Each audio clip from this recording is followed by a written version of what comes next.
What's up, guys? Welcome to the Saturday night live stream. And I do have some homework that you guys gave me from last time, which we will talk about in just a second. The homework was, I believe, Stafford Gambit is what somebody super chatted for me to learn, which I didn't really have enough time to do, but we'll talk about that. I did play it in this game that I'm going to show you, but it didn't really turn out like a Stafford Gambit.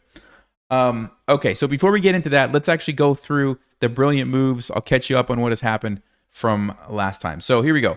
I actually did try to play the Stafford Gambit in this game, knight c6, and unfortunately they didn't take it. They just went back, and I was like, well, I don't know what to do now.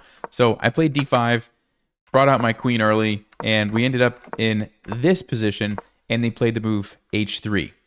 Black to play. What do you play here?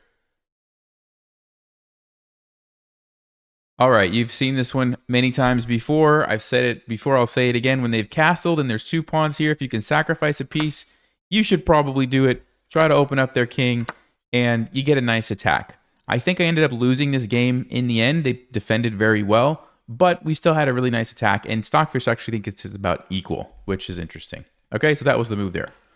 All right, let's go to the next one. Here we go. Same situation. I won't even have you pause on this one. Bishop takes h6. It's almost identical. Different opening. The sides are switched. Here I'm white. The other one I was black. Same exact concept, though. It does get the brilliant from Stockfish. And it's funny. Same thing. Stockfish is like, yeah, it's equal. And it's probably because there's this perpetual check idea that's hard for black to get away from. Like, you can almost always go back and forth with your queen checking the king if you want to draw. And usually black can't stop you. Now, I don't usually like draws, so I usually go for some other lines. I think this game I actually did win. So, it just kind of depends. All right, let's go to the next one. Now they start to get a little bit more interesting. So I'm going to back up a few moves because this game was kind of cool. So let's go here. So I have a nice big center. My opponent goes for c5. Actually come over here so it doesn't do the arrows. I captured, and I could see that they're trying to trap my bishop, so I couldn't let that happen, right? So I played a4 to give my bishop somewhere to run to. They played it anyway. I go back, rook b8, and e5. I'm trying to shut off the bishop from being effective and also open up the square for my knight, okay?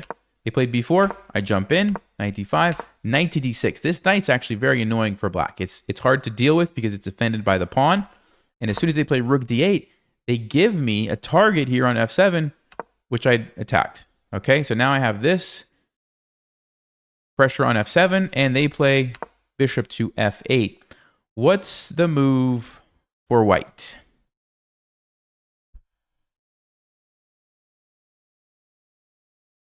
All right, if you had a chance to look at that, this one's pretty complicated. It's rook takes d5, and let me explain what's going on here. So we have this pawn. Of course, we could just take that, and that's a pretty good move, right? Just to take here. But I was also thinking, I want to go here and threaten checkmate, for example, and maybe make them play a move like h5 and then see how I can attack here. But I was worried that when the dust kind of settles and there's going to be this fork. And I'm like, I don't know if I like that. I was thinking like I could do this, but then they could take me. They get the fork. I'm going to get their rook. They're going to get my... It's getting a little bit complicated. And then I was thinking to myself, okay, I know I want to do this. I know I have a nice follow-up. I'm just bothered by this because they get a piece and they fork me.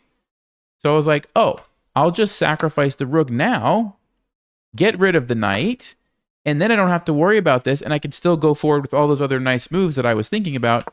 Played queen h4, captured here. I'm threatening this, and their position kind of just falls apart. They captured. I took with the pawn to force the queen to move. I'm threatening to take the rook if I want it. Actually didn't even take it. I played knight takes h6, and they resigned because you'll notice if the king moves to the dark squares here, I have the bishop coming in. If the king moves anywhere here, there's going to be in line with the queen. And if it tries to run this way, this is actually checkmate immediately. Okay? And so black is just in trouble. So pretty nice sacrifices there. A little bit complicated because there's a lot going on. But if you stop and kind of think about like, okay, I'd like to go here. This is what's most likely to happen. Something like h5 takes, knight takes e3. you can come to the conclusion that like it makes sense to just get rid of that knight before anything bad happens here. And it turns out that saving that bishop actually helped me later in a way that I didn't even really know was going to happen. It was going to help me deliver the checkmate if we would have gotten to that point, right? So kind of a cool game. Okay, let's go to the next one. And here we go. Let me back up a few moves. Another kind of interesting game. So I'm white. I put my bishop here. I'm not sure why it's a blunder. Anyway, they did that. I pushed b4 anyway. I wanted to chase this knight away because I noticed, look at this. It's a weak spot. My bishop is there. My knight is here. c5. I unleash that. Okay, they play e6 to stop that, but it comes at a cost of this pawn. Now, apparently, Stockfish is like, don't even take the pawn. Just bring your rook over and you have an even better position. I didn't see that. I just took the pawn. But they played knight g4, and now it's time for the brilliant move. White to play. All right, if you had a chance to look at that, knight takes e6. So there is a type of checkmate, I can't remember the name of it right now, where the two bishops crisscross on the king like this. And it's checkmate, right? Because the king can't run over here. There's pieces. So I noticed that pattern in this position, and that is why I took here. So for example, if they take me, it actually doesn't matter. You could sacrifice either one. This is cooler in my opinion. You take with the queen, and you get this checkmate. Look at this. This is amazing, right? So this is why knowing your checkmate patterns is really important, especially if you're going to try to attack, because then you can play moves like this, and it just makes sense. Like, oh yeah, I take that. You can't take me back. So I knew that black couldn't take back.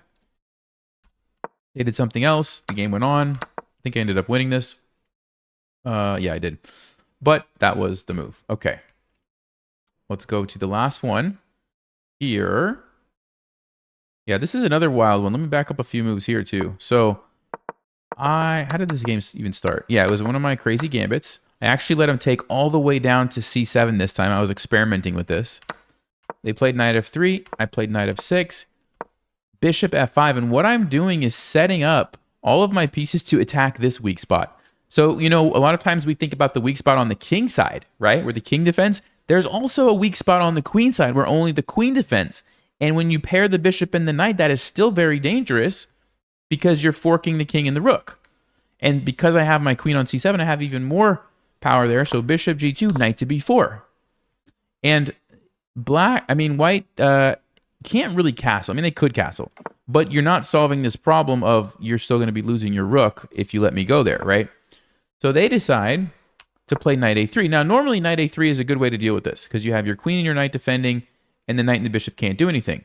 But in this position, I have an extra piece, the queen, which is not normally there. So I get to do some cool things that it's kind of, I don't know how to explain it. It's just not normal. Like normally there's a pawn on c7. You just couldn't do this, right? But I can. So I took with the bishop because I have the extra attacker. Okay, so they played queen d4. I brought the rook over, hitting the queen. They put me in check. I played bishop e7, bishop d2. I castled. They played rook c1. Now that I got my king away from the queen, I'm ready to attack. Bishop c5 hits the queen. They go queen e5. And right here, black to play. There's an amazing move. At least I think it's pretty amazing. What do you guys think it is? What can black do here?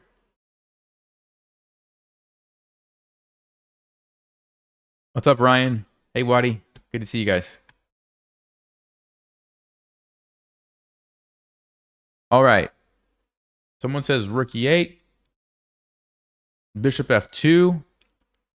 Knight d3. Yeah. So there's a lot happening here, guys. And let's just start with one at a time.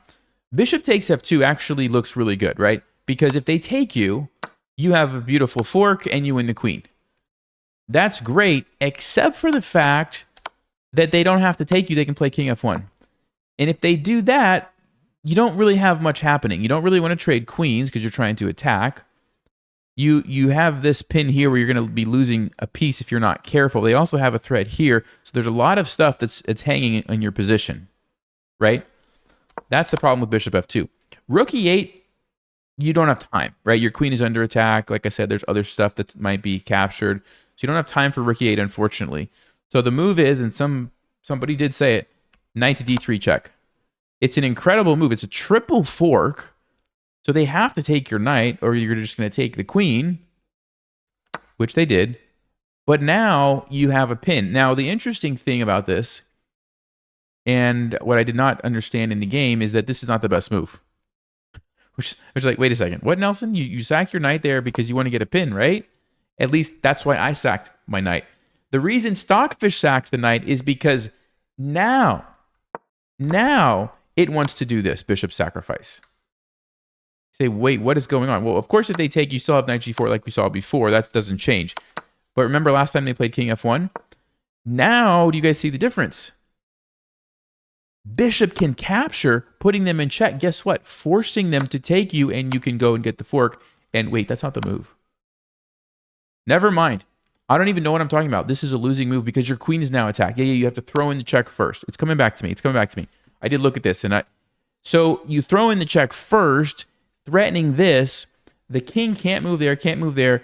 If it moves here, I guess now we pin it. No, we don't even pin it. We play knight g4. Never mind. Maybe I didn't look at this line. Wow, this is even crazier than I thought it was. So basically, I guess Stockfish is like, look, we're going to sack the knight here. Then we're going to sack the bishop. Then we're going to come in here and just start attacking the king every which way that we can. And we don't even care about getting the queen, is what it comes down to. So I didn't quite understand all of that. I just went for the pin, which made sense to my brain, but it's just about equal because they get to castle, they get quite a few pieces, and the game went on from here. So anyway, crazy position, wild move. I don't know what was going on. Okay, so those are the brilliant moves from since last time. Now, my homework was to learn the Stafford Gambit. I believe somebody super chatted that, if I'm not mistaken. I didn't really do that. So what I'm going to do now, I don't usually do this, but I'm going to learn with you guys, and I'm going to show you the process of how I would learn a new opening, how I'm going to learn a new opening that I don't really know very well.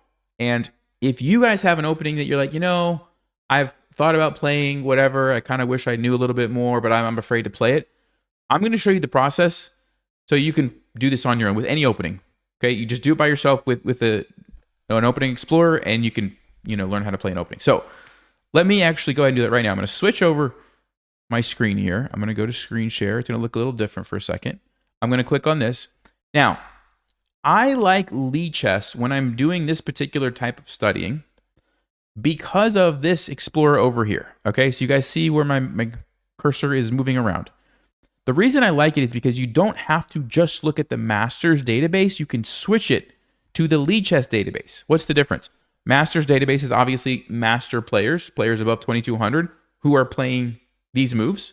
Okay, you can see here 1.3 million games with E4. You think that's a lot, right? Well, check out the Lichess database, which is like everybody playing on Lichess. How about 3 billion games? Like, that is insane. There's so many games here.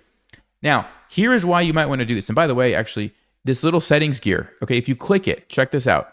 You can change the time control that you're including. So like I'm not including bullet and ultra bullet. That's why these are unchecked, because I don't want like the super fast games where nobody's really thinking. You can put the average rating. So like if you're a low rated player, you might not care what 25, 22, 2,000 rated players are doing. You might want to just do these, or even less if you want. Like you can do whatever you want. Or maybe you're like 1,400 and you're like, you know what? I'm going to do everything around my rating so I can see exactly what my type of players are playing, right?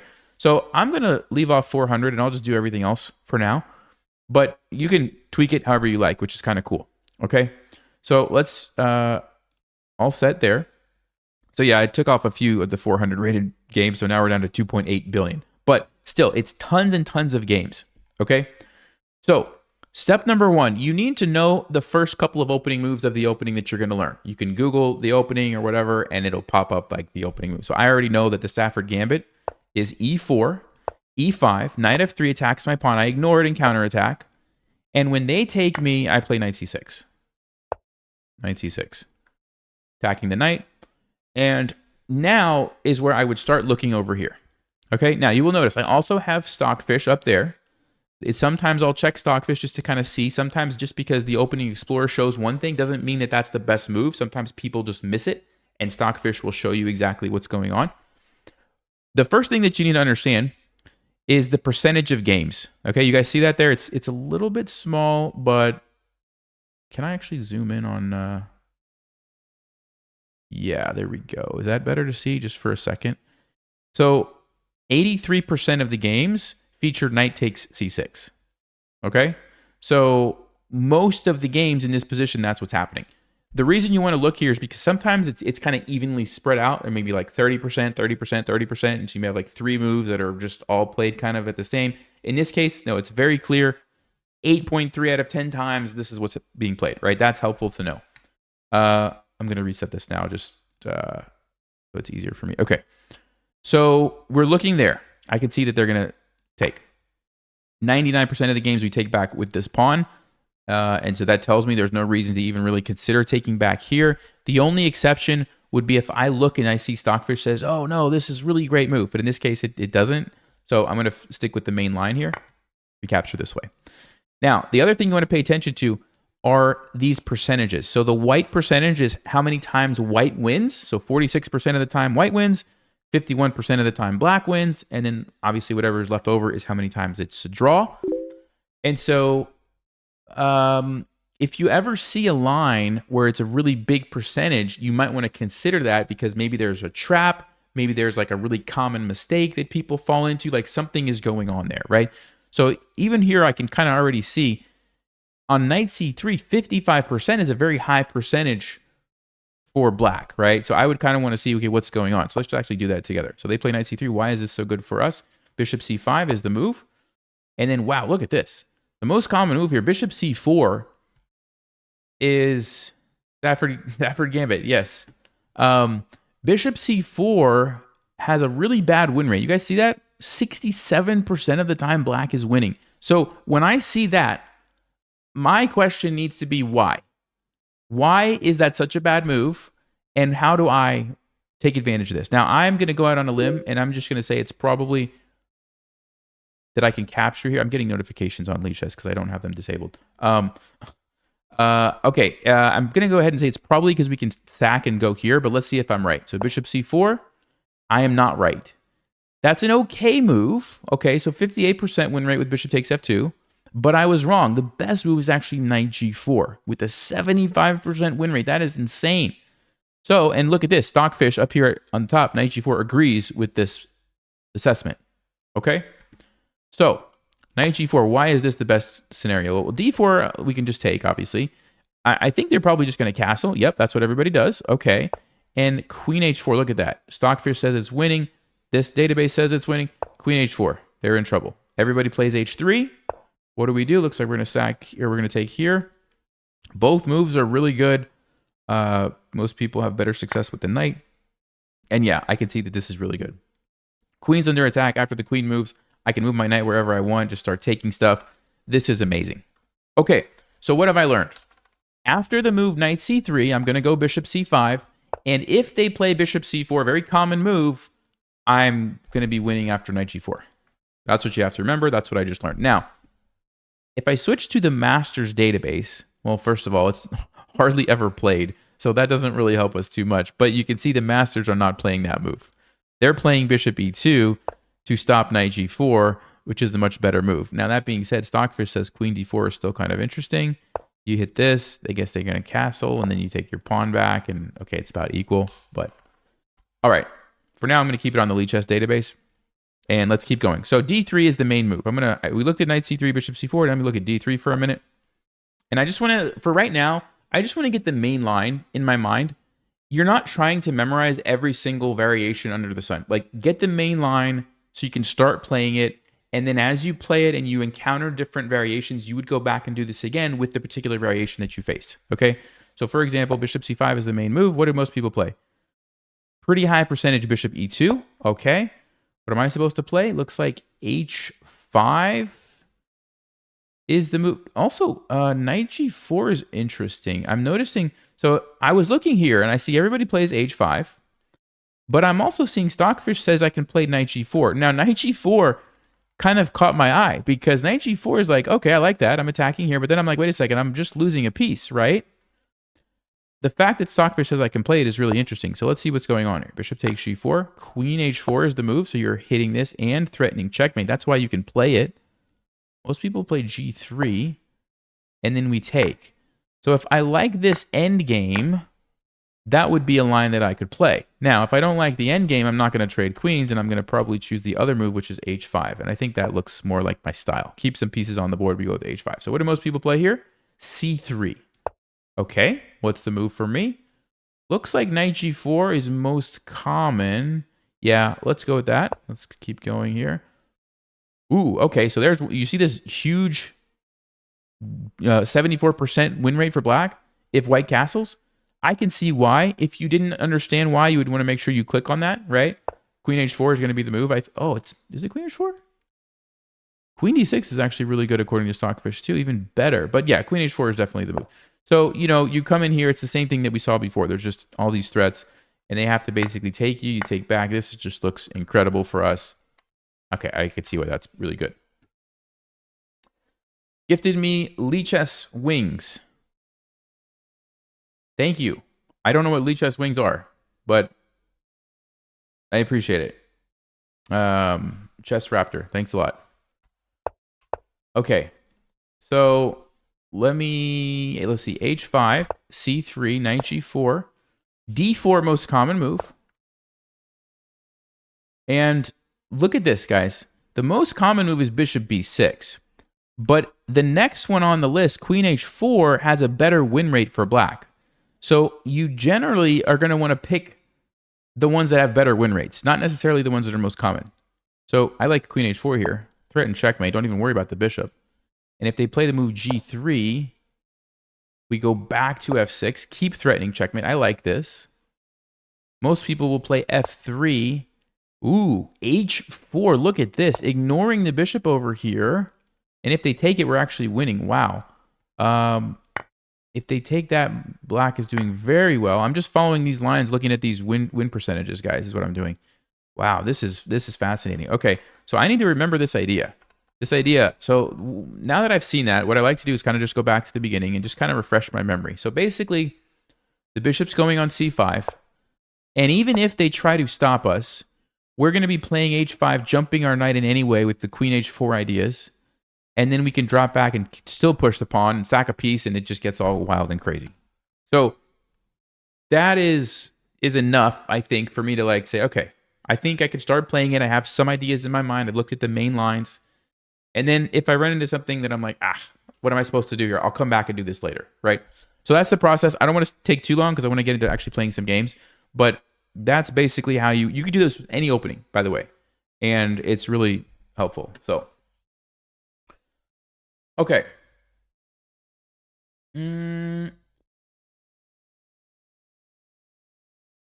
Yeah, cool. So we've done that. Let's go back to chess.com. I'm going to switch over here for a second. Back over here. And we will play some games. And I will try to play the Stafford Gambit with black if I have an opportunity. Let me go to Rapid. Here we go, guys. Here we go. We are 2456. My goal is to not lose all of my points. We lost like 40-something points last Saturday night and then gained them all back on Wednesday. And now let's see if I can not lose them all. Okay, we're playing against the 2100. Oh boy. All right, let's go. Yes, let's go. Here we go. We just looked at it. Oh, no. No. We were so close, guys. We were so close. All right. Well, you know what? I guess we just have to play some other normal chess now. I'm going to play d6. It's passive, I know, but I'll take the pawn. Wadi, hey, thank you, man. Appreciate it. Thanks a lot. All right, I'm going to go with, I don't really know what I'm doing. This is the problem when you try to learn a new opening and they don't play it. I'm going to take, let me see, which way should I take back here? Normally I would take with the bishop, but the pawns sometimes are useful that they can stop these types of things. We'll take with the bishop. I don't know. I'm just going to meet this with bishop e7. Okay, bishop e7 anyway, and castle. I don't want to overthink the opening phase here. So if we take with the knight, we're going to be in trouble. If we take with the bishop, I don't like that. I think we just leave it. I honestly think we just leave it and castle. Oh, if we castle, takes bishop here is very annoying, actually. So maybe I do need to play h6. Normally, I'm telling you guys don't play moves like h6.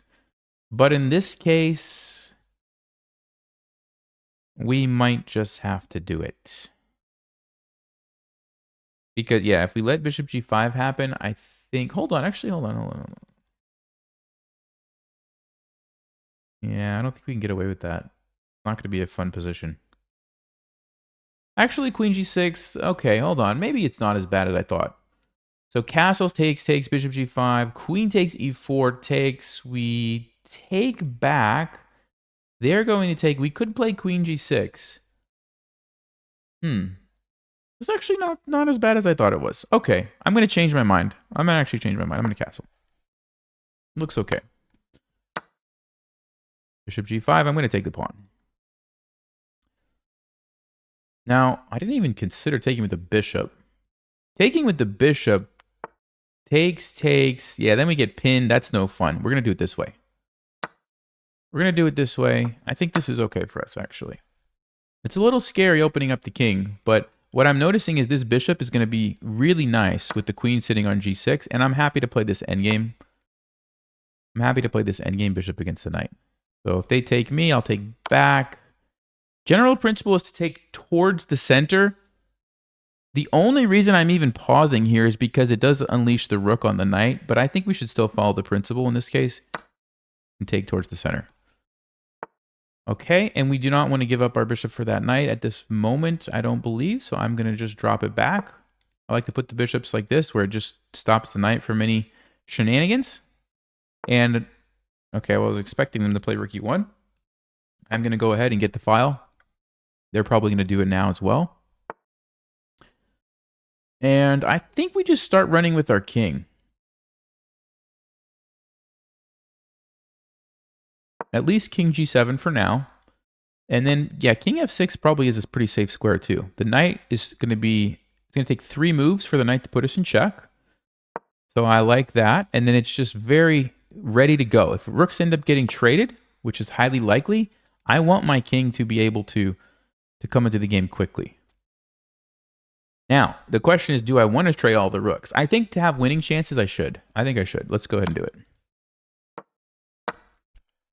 Because rook endings tend to be pretty drawish. Bishop against the knight, not so much. I mean, maybe because it's so equal, we might head towards drawish territory, but I think with the active king here, I'm going to have some chances to put the pressure on white. Okay. So option number 1, we kick this guy and try to run in immediately. Let me think about that. Yeah, if it comes here, I'd be happy to trade it. Then we'd have the pass pawn. This is going to be a potential weakness, but I think it's okay if I get my king into the game really quickly. So let's do it. I think this is definitely worth it. The reason I think I have a slight advantage, well, twofold. Number 1, my king is more active. But also, bishops tend to be really good when there's pawns on both sides of the board at the end of the game. Imagine if I need to stop this pass pawn at some point in the future. My bishop could sit here, let's just say, hypothetically, and threaten to come over here and take pawns. It's just going to be able to do a lot of stuff. Okay, yeah, I think we just go. We just get this king as far into enemy territory as possible, as fast as possible. It might not seem like much now, but just wait until my king gets like here, for example. I'm going to be able to take all these pawns. Even if I only can get to here and just kind of sit out, camp out in the middle and box out white's king from doing anything, it's going to be very difficult for white. So that is what we're trying to do. The bishop's pretty bad, but that's going to change real soon, right? That's going to be a really good piece here in a little bit. Okay, I think we just do this. Let me think. If they check me, I take the pawn. If they try to defend, I'm going to run that way. I think. You do have to be a little careful. We wouldn't want to like totally abandon these and then somehow, let them sneak by and win. But Yeah, that's what we have to be a little careful of. So I'm thinking maybe I'll just go here first, try to get them to stop, slow down their pushing a bit. And then after H, because they wanted to do H4, H5 probably, and get a pass pawn, right? If I can stop that, at least for a couple of moves, then I go here, take these, and guess what? This guy runs home and gets a queen for us. So that's the plan. Like I said, they can't really move this because we take here. You can see just the value of my king. Yep, and I think now is a good time. Here we go.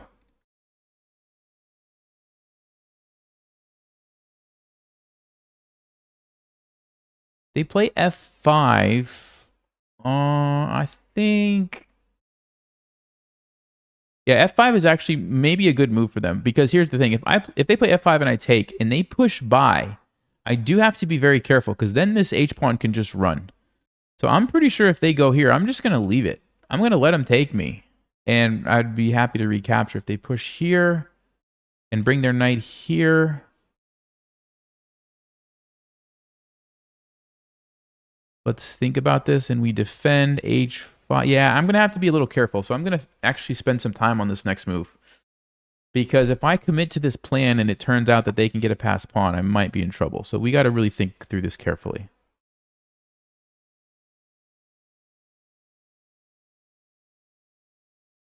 Yeah, I think at this point I'm going to take this opportunity to force their king to go back. They have to defend their knight. Okay. And maybe I should start with like getting one of my pawns a little bit closer there. Because even one move might be just enough. Because right now my king is still close enough I could very easily come back and deal with this, right? Sorry. But by getting this pawn ready, now it makes this threat that much more dangerous. Okay, they're going to go for it, which I think is smart. I think they're doing the right thing. So now I have to make the decision. Here, if they go there, I take... They try to sneak by. Yeah, they actually could get by. So we can't let that happen, right? So here, H5, takes. We plant the bishop here.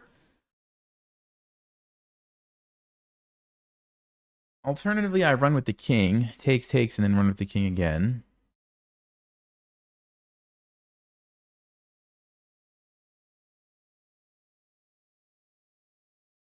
One, two, three, four, five, six, seven, eight. We're looking at roughly 8 moves, assuming the knight doesn't do anything to slow us down. They're looking at like 4 moves. So we have to deal with it. That's pretty clear to me. I guess we just go back here. But then they could play king f3. Maybe I should just do this instead then. Okay. So, but this is the nice thing about having my king in the center like this. Like, I could sort of threaten to come here, but now that they've pushed their pawns and actually made weaknesses that I can attack, I'm just going to come back and hopefully take these pawns now. And my plan just changed. And I can do that because my king is just in the middle. You can do whatever you want, essentially. So that is why it's so valuable if you can get your king in the middle before your opponent. Now they have to decide. They can't move this because we take. If they push now, I just simply take and the king is going to come. Okay, that's fine, but what if I do this?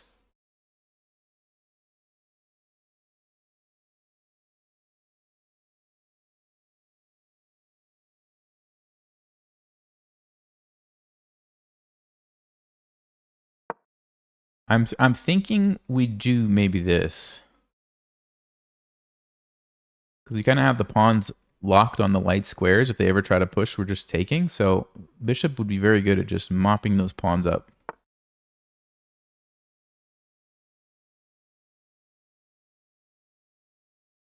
Got to be careful. This is dangerous. This is dangerous. I don't like this H pawn here.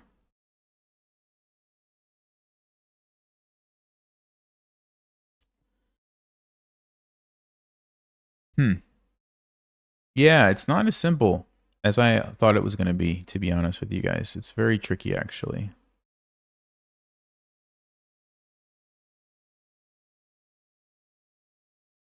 Let me go here.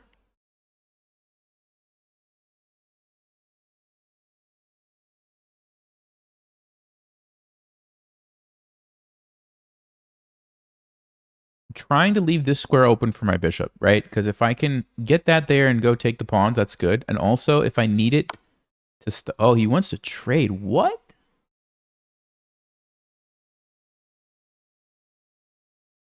So takes, king e4, h5, takes, king f5. If you push, I'm good. If you go here, you can't sneak through. You have to guard this. Means I'll be able to take the pawn. I think that's a bad move. Are there any other ways for him to get through? F5? I just let it happen. I let it take. I just like go here or something. Or I just push my pawn, whatever. G5.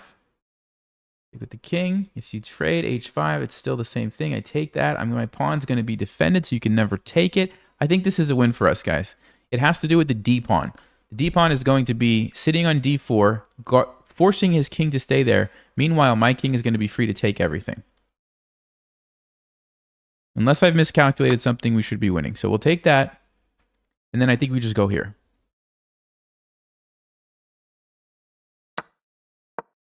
And now, like I said, he has to come here. Okay, fine. I'm just going to catch it with my king. If it pushes, I take it, no problem. This doesn't help him. He can't get through. And this pawn, you have to guard it. Yeah, we won.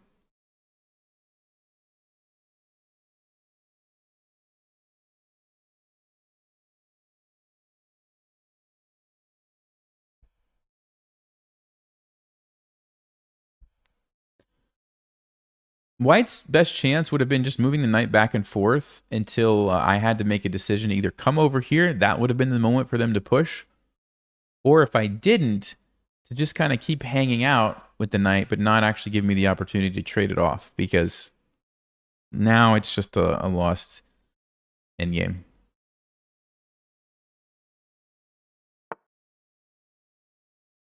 So first thing that I'm going to do is get this pawn to here.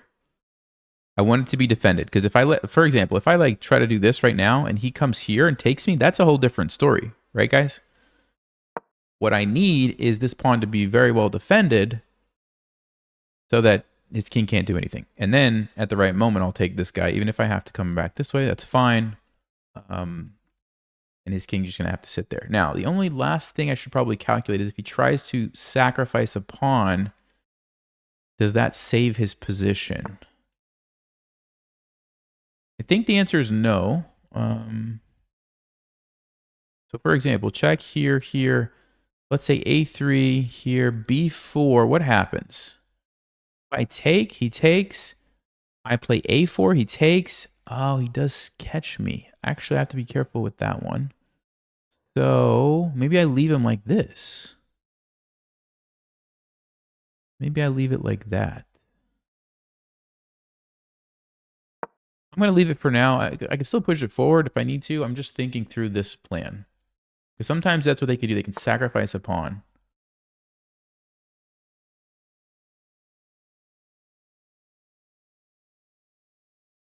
Okay, I'm going to put my king here. He can't really guard it because he has to guard this pawn. So I don't think white really has much. Okay, they can try that, but now I'm going to push it. Now it's going to force the king to go back. You can come and take this. You can also take this. Yeah, we should be winning now. But it's important not to take this position lightly because you never know. These pawn endings, very tricky. You know what? Oh, on A3, I wonder if I play a move like A4. Is that so crazy?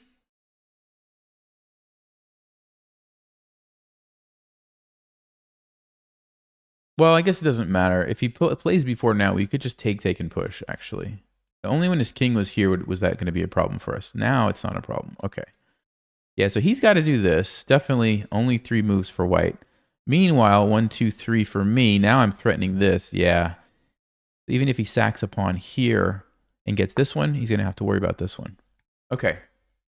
I think let me think. Hold on. A4, does that just win? If you take me, I push.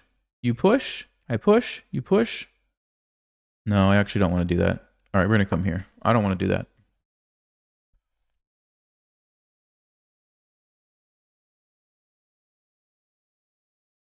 We'll just wait. Let him go there. We'll take it. His king's not in position. His king needed to be here. He shouldn't have gone for this because you can't really guard it anyway. He should have kept his king there. That was a mistake. Now, was it a draw if he did that? I don't think so. but we can analyze this afterwards. Okay, so now the question is now the moment, or do we go for a Zugzwang situation? I think we go for a Zugzwang, where we just push the pawn and wait. He's going to have to move the king eventually. Even if I have to reroute this. Or, okay, other option is here, here, takes, here, here, takes, takes.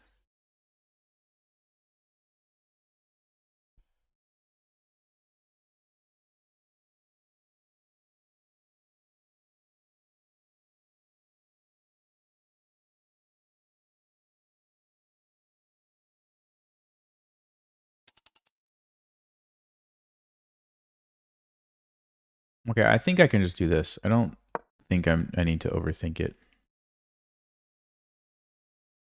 We're going to do a little triangulating here. So if he runs, we go take it. If he goes back, we go here and put him in Zugzwang. Oh, he's going to try to do the same thing. Interesting. Interesting, guys. Well, maybe I do need to go for it then.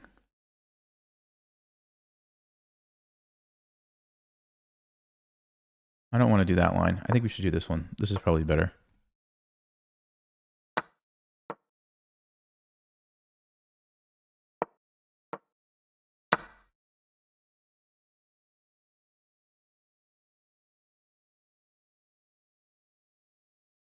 Kind of the same problem for white. You have to guard this pawn. Now my king is free to come over here and deal with this.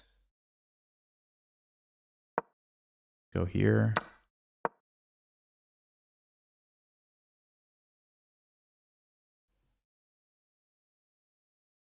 I just wanted his king to be boxed out. I'm not sure if this was a better square.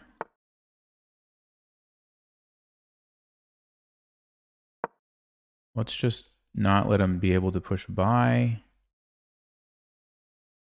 And now we can do this.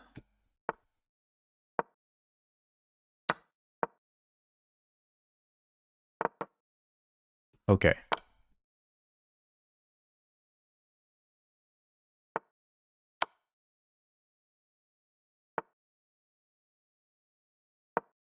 Making sure it's not a stalemate. I see checkmate, actually. Actually, that's checkmate, but if he moves his king... Ooh. That's a cool checkmate. Okay. All right, let's look at that endgame. That was pretty interesting, actually. That was much more tricky than I thought it was going to be. Looks like we were winning for the whole time, though. So let's see.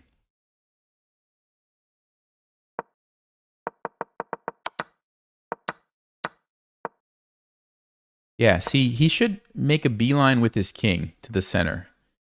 Instead, he goes for this, but that allows me to chase the knight, and now my king comes up. And Stockfish says that's definitely the way. And yes, centralize the king. Okay.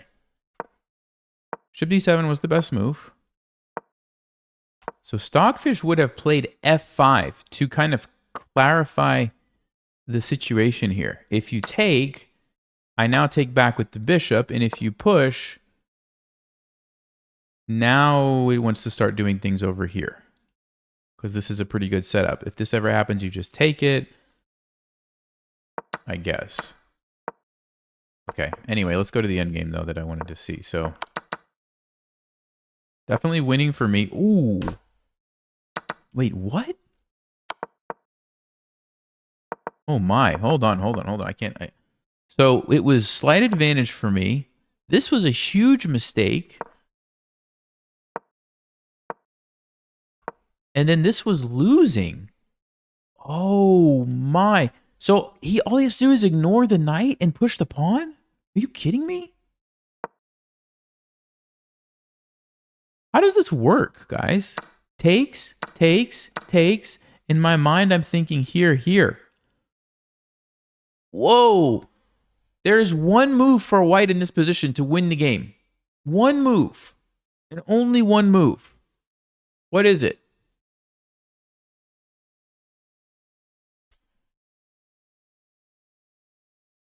This is crazy. This is really crazy. F5. You block the bishop right now, and if I try to capture it, the king is going to defend it. No, not on g4, though. It has to be on f4 for some reason to attack my bishop. And then I can go for these pawns, but I can't stop you from getting a queen. Wow. Wow, that is amazing. That is amazing, guys. And even if I don't take the knight here, and I try to do something else like this, well, now the knight is going to be all over everything, and I'm in trouble because my bishop is stuck guard. That is incredible. So white had a win. I threw the game. I didn't realize it. I threw the game. That's amazing. Instead, they went for this route, and now apparently it's supposed to be equal. Until they did that. So what was the move for white? F5. I think I was just going to leave that. Played this. They take, I take. D4. Oh, it's their turn. G5 is the move. And if I push, I lose. Because now they sneak by. Huh. So I have to move my king back. So that if they play H5 now, I can take and I'm able to get in time. This is fascinating. Like, these king and pawn endings, you know, they're so tricky. They're so tricky. So after this, I'm winning. And looks like I did everything correct here, pretty much. Yeah. Yep. Whew, what a game. What a game. All right, let's go. Let's go, guys. Let's go again. We were so close to that Stafford Gambit. We're going to get another chance. Okay, E4, E5. Let's go. Yes. Yes. Can we put our all right. All right. Okay, we get to put our okay, we looked at this exact line, right? And bishop c5 was the bishop c4 was the losing move. This was the better move. This is where I played knight g4, right? Oh, no. It was... No, okay, hold on. I think that might have been d3. Regardless, that was the line where they could just trade queens, right? Here, castle, you have to take it back and you trade queens. Yeah, we don't want to trade queens. So we're going to play this move, right? I think this is the move we're going to play. The d3, and now we jump in with the knight, yeah? Castling obviously is bad. They're not going to do that. I think they know enough. Castling, remember, is bad because queen h4. We already looked at that. So what are they going to play instead? They must have some plan. They're just going to take it? Okay. So this is interesting, and I see merits to taking both ways. This one is nice because the rook is really annoying now. This one is nice because it just gets a piece out real fast. And if they play f3, their light squares are really weak. And queen d2 looks like a move you really don't want to have to play. Knight e2 looks really passive, but I guess that's probably okay for them. So maybe we should take this way. This is a really good example of like how after this game we can go and see what does Stockfish say, what does the database show, and we will know what's going on. Okay, bishop f4. I mean, I don't know. I want to go here. I want to go here. I want to go here. I want to just develop. Let's start with this one. They're going to go back. Yeah, seems reasonable. And if I sack and go pin it, do I have any fancy things there? No, can't do that. Okay, we could just develop. We could go here and bishop b4. Bishop here is planted in the middle. Put some pressure that way. And then bishop here and castle. I like that.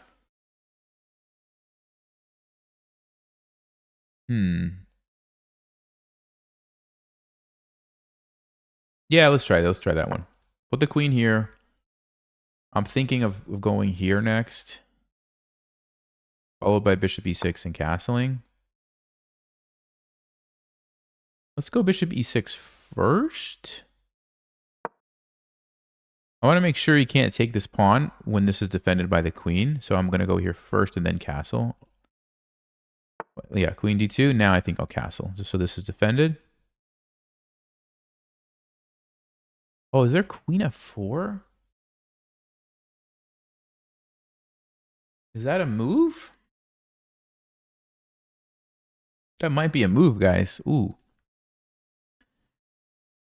Oh, but I guess I have queen e7 and we can play on. Okay. Okay, so we don't have to trade queens if that happens. Kind of annoying, though. Maybe I should play something like this instead. But here's the thing. Then they could take my pawn, which is what I said I wanted to avoid, right? So... All right, let's castle. We will have to deal with queen f4, though, unfortunately. I think I'll go back. I think I want to keep the queens on the board, but maybe we could play that position, but I don't think so. We're down a pawn. With queens off the board, we don't really have much... Okay, he doesn't go for it.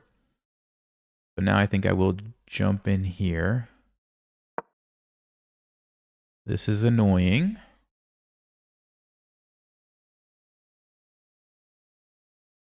Queen f4 now doesn't work. We could take and defend. So I guess white is... What's white going to do? Castle this way. Not worry about the h-file is my guess. Although bishop e5 looks a bit scary for them, maybe. They don't want to castle this way, I don't think. Yeah, they do this one. Okay. Okay. My initial thought is bishop e5, but I'm also thinking of just moving the rook and doubling up. Oh, hide the cursor. Thank you. I had it on for the other one, and now it's here. Yes. Thanks for saying that. Got it. There we go. Okay. So rook h5 is interesting. I still am not sure about queen f4. Bishop here. What about f4? What's happening? Do we just go back, check, and now the king is even more weak? If we en passant, there's rook f3.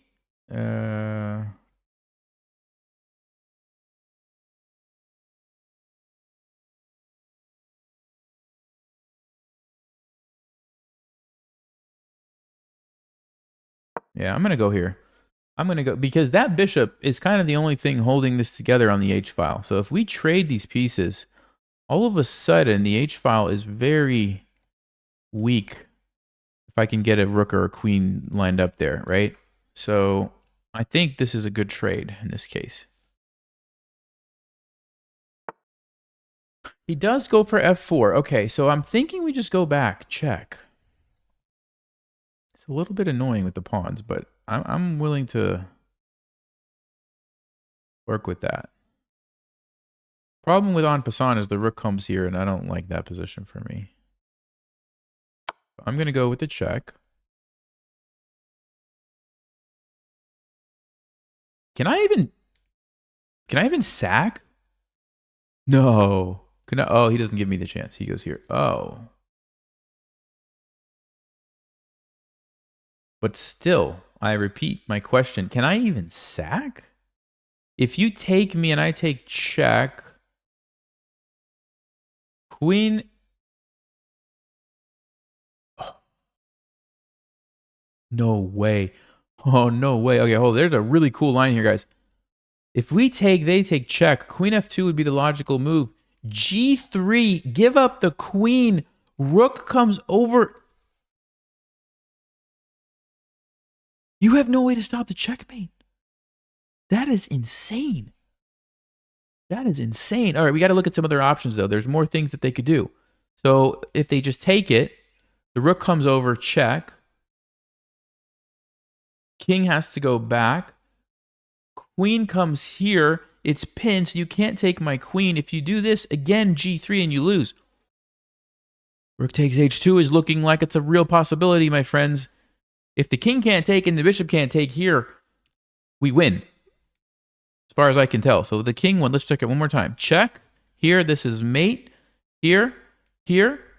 You take. Here. Checkmate is coming. You can't stop it. Let's check this one more time. Check. You take my rook then. Oh, I didn't check that one. Hold on. So if I sack, you take me first. I could even play g3. Are you kidding me? I could play g3 right there. Give my queen. Like, go here. Oh. No. We're going to do it. We're going to do it. Let's go. Let's go. This is crazy. Where's Eric Rosen at? He would be so proud. I think he would be so proud of this game. Assuming I win. I'm making a big assumption that I'm going to win. He's going for it.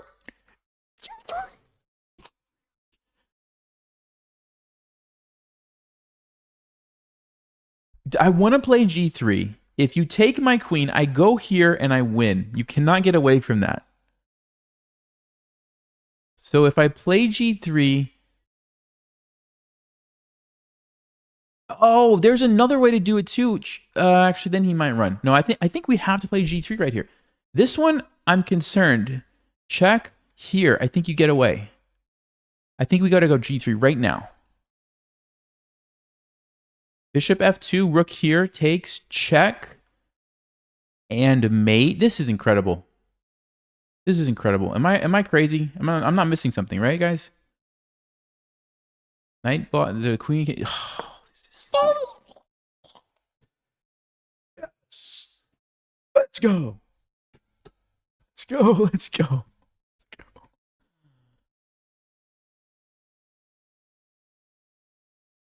Someone said, why not queen h4? I don't want to look at lines until after the game, but I don't think queen h4 works. I think queen h4, they could play like g3 maybe, and check. They're going to run. They're going to get away. You have to cut off the king's escape square while you have the chance, because there's a lot of moves that white could play to fix that problem. This is like the only one that stops everything. Guys, the idea is after this, when the rook comes here, there is no way to stop this. This checkmate is unstoppable because of the king's poor placement. You can't give yourself time to run. You can't control this square with any pieces. You can't block me from going there because you can't put any pieces here except a random bishop, which I will just take. You have no checks. There's nothing. There's just nothing to stop this threat, which is why I think g3 is the most brilliant move of all time. Oh. So check, takes, check there, check there, check there, check there. Oh, they're going to get away? No. Now we take here. Queen e3. Oh, they're trying to survive, guys. Uh-oh. Wait a second. What if I check? They take. Queen takes first. Now it's checkmate. So only move for them is queen or rook e3. Check, they go there. Hold on. There's definitely a win here. We just have to find it.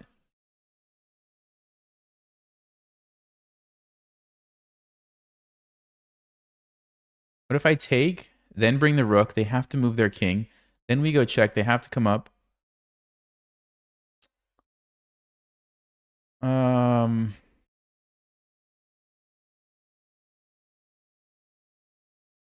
What am I missing, guys? What am I missing? Check. There. We take. Queen e3. Okay, let me do this first. I think this is the right move. Then I have to think. Oh, you know what? Hold on. On queen e3, we can actually just go there. They have to play king f1. We can trade. We can check, and we can win the rook. Alternatively, we might even be able to play bishop g4. Oh, bishop g4 would do the trick, wouldn't it? So, we go here. They can't take me. Because checkmate. So they have to play king f1. And now I could trade and win the rook. That's one thing. But I'm also thinking bishop g4 would threaten checkmate. No, it's not. It's not checkmate. Can't do that. So I think we win the rook and win the game. I think that's what we do.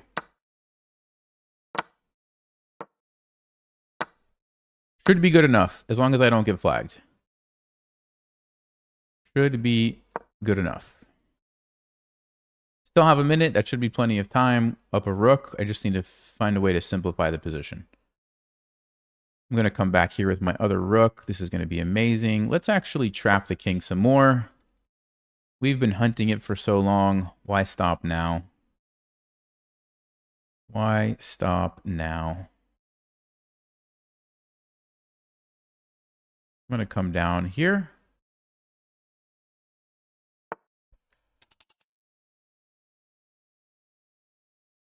Actually, no, I'm not. I'm going to do this instead.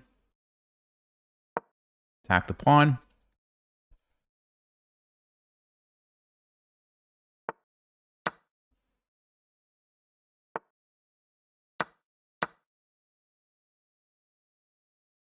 Put my bishop here, I guess.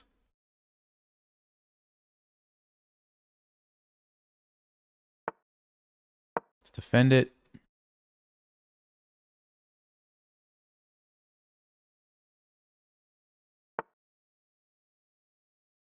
Let's pin the knight.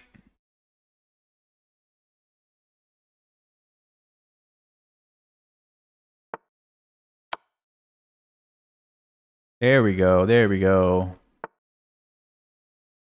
Take the knight. Yes. Yes. Two brilliant moves.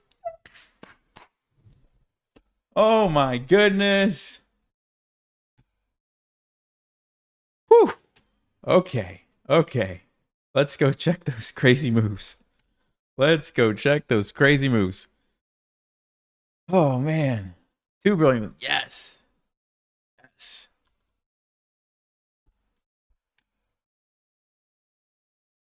Okay, let's take a look at that. It's funny that the computer gives it a question mark. All right, so bishop e2 actually is not the move here. Although it's played a lot. It's played a ton. h3 apparently is much better. Because h3 just really does stop the knight from going there. Bishop e2 doesn't exactly stop it. h5, d3, knight g4, bishop takes, h takes. Yeah, this is the best way. You haven't caught alive since I beat the 2600 a few weeks ago. Ralph for the best win. Thank you. Thanks a lot, man. Appreciate that. Thank you. Sting peace. Okay, let's get to the amazing moment here. So they decide to castle. Bishop e5. Stockfish likes it. Stockfish likes it.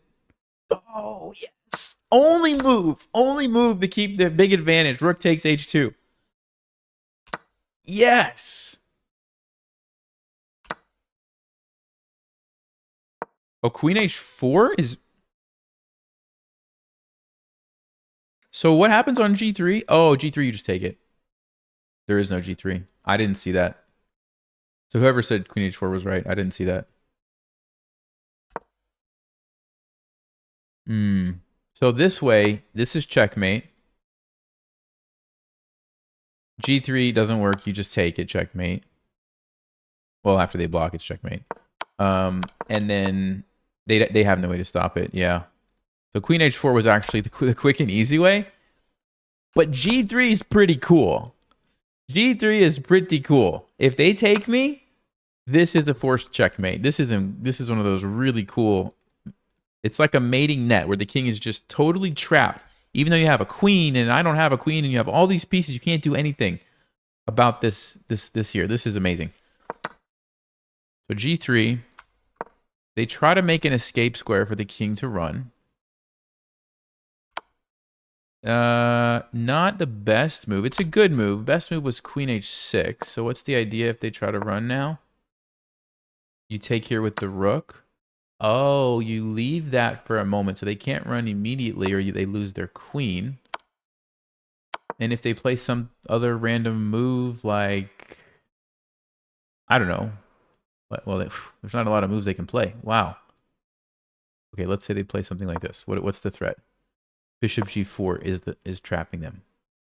That's actually amazing. There's like no moves that white can play. You can't move any piece here because this is checkmate. You can't move this because you're queen. You can't move this because the rook comes over here. You can't run because I take this. That's fascinating. Stockfish says the best thing to do is just give up the queen. You go king e2. That's amazing. Okay. So I didn't play it perfectly here, guys, but we did get the double brilliance. This was brilliant again, sacking the queen because of the checkmate. Okay, so I wasn't perfect, but it was good enough. Yes. Oh. 2466, guys. Let's go. I mean, that's pretty cool when you look at an opening and then the next, what, 2 games later, you just get to play it exactly like what you looked at pretty much. That's good stuff. That is good stuff. Okay. Someone, ooh. Brand new account, Rapid Monster. Yikes. I'm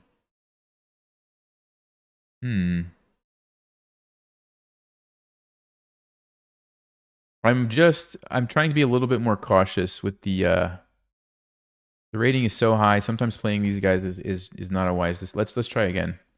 I don't know. I'm just gonna try to be a little smarter here. Okay. Yeah, this person's been around for a while. I feel much more comfortable here. Okay, I'll go with my typical E5, D5 shenanigans. Let's pre-move this.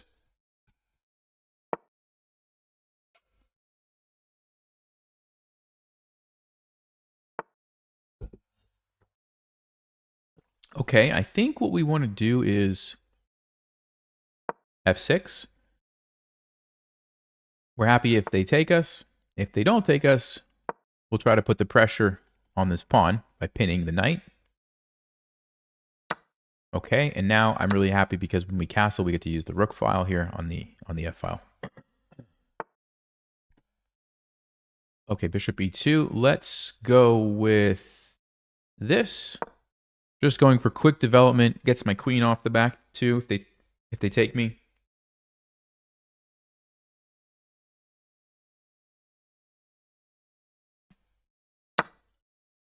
All right, very good. Very good. This is defended well enough. This doesn't really bother me. I think we just castle.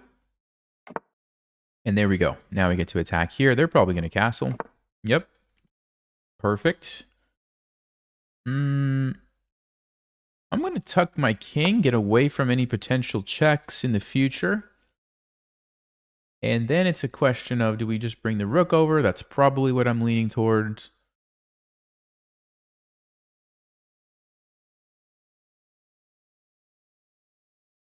We could also put the rook here to defend the pawn, but I don't know if that's as big of a deal as having it here where it controls all these squares. It's kind of tough, actually, to decide that. Okay, I think we just drop it back. Unfortunately, I'm not in a position to sack it. Like, if my queen was lined up, I would sack, but in this case, I have to just be a little more patient. That's okay. Yeah, I think I'll just put it here. I don't know. I just feel like this is a good place for it. Do have to pay attention, though, to this pressure on d5, but we might even be able to reroute the bishop to g8 where it can just guard that and keep the king really well defended. And then attack with the other pieces. Okay, so knight here, the queen takes. If I take... Oh, we have the in-between move. Oh. Knight e4 might be possible. They take, we take with the rook. They come rook d1. Do we like that? Alternatively, we bring the bishop back here. Knight e4 to, unfortunately, they do have just the simple capture. Rook comes up. They come over. We have to defend that somehow. Or play d4. Knight takes. I don't know what is going on. I don't think it quite works. Let's go back here. Knight g5. I'm gonna put the bishop there. It's gonna be hard for them to attack me. They don't have a dark squared bishop to take advantage of this diagonal. So with my bishop sitting on g8, my king is like ultra safe for a long time. So I think that's a reasonable place to put the bishop. I don't have to move it back just yet, though. Now, the question, though, is still, how do we attack them? Maybe we'll play c6 just to really make this nice and solid and reroute this knight somewhere over here. Excuse me. Over here. Yeah, I don't know. Is this too passive, guys? I like that it opens up the rook, though. That's why I think I want to kind of get it out of the way. You don't have to worry about any back rank stuff. You don't have to worry about any knights checks. It's a really nice defensive position. Let's go ahead. Ultra solid here. The knight can't jump in anywhere. Yeah, I think I will probably put the bishop back here. Could also put it here if I want to be more aggressive, but I don't know. I'm just feeling like this is good. He's going to try to play e4, though. At some point. Knight g6 is what I need to do. Yeah, and then we got to get knight g6 in here, because then we can jump over here or over here once the pawn moves. I like knight g6. Knight f5. It's probably not a big deal. Go knight g6. Knight f5, I think I'll just move my queen somewhere.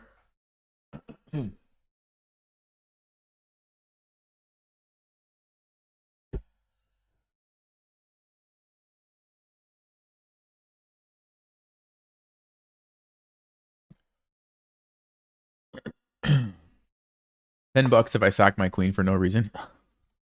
Gonna take a lot more than $10 to get me to do that, my friend. Okay.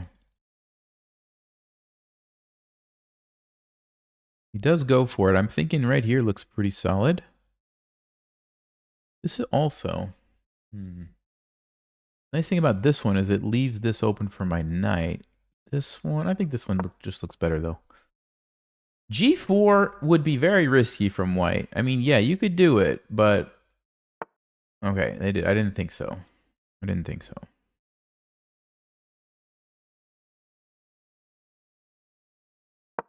Let's go here. We'll poke at the bishop. They're probably going to go back. And then what am I going to do? What exactly am I going to do? Yeah, bishop e2. What's the move for me here, guys? Swing the queen over. I mean, I don't know exactly why. I don't really see what I'm... Here, the problem is they're just going to trade off this knight that's not really doing anything. I can't go here. It's two pieces. Knight g4. No, knight here. Why? I don't know what to do. I really don't know what to do here, folks. I play rook e7, so then I have the option to double up. It's not an awesome looking move, but it's a move. Because now I can double here if I want, or I can double here. And it controls the, 7th rank. Kind of a weird position we have here, where it seems like we're at a bit of a standstill, is how I would describe this. Yeah, that makes sense. Ooh. Let's keep an eye on this, folks. You see that? Let's keep an eye on that. Definitely.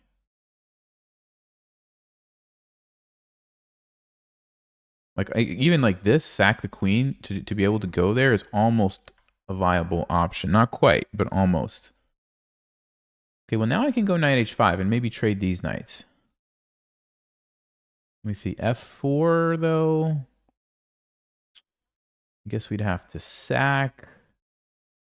Takes. Yeah. Okay, the problem here is f4. Then my queen has to somehow guard the knight, but I can't. If I sack my queen, though... No, can't do that. So we can't play knight h5.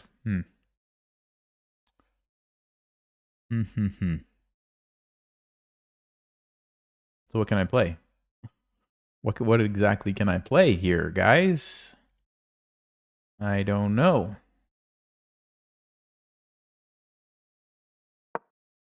Here? What am I doing? I feel like I just need to put my knight here and then move my queen to h6 and...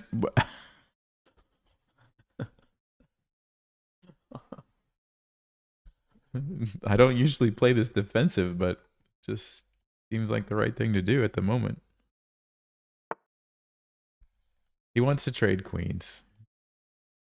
I don't really want to trade queens. So do I have an option here?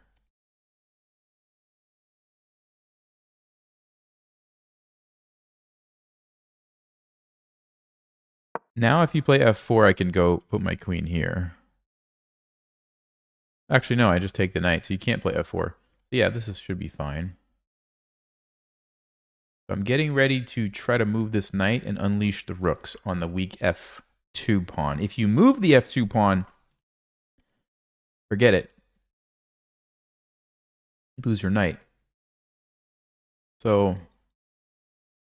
and if I go here and you take me, do I have the ability to sack that? Probably not. Probably have to take it. But still, if you ever push that, oh, then we sack. Oh-ho. There you go. Okay, so that's what we need to do, guys. So we need, let's see, we need to go here. Let him trade. Oh, I just noticed something really cool. He can't take me. He can't take me. You guys see that? Do you see why he can't take me? Does anyone see it?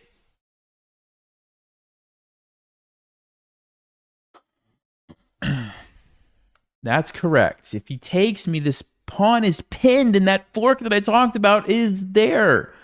Knight f3. Oh my. That's a cool idea. That's a cool idea. So this knight is pinned. But we're threatening to take this. He wants to play f4.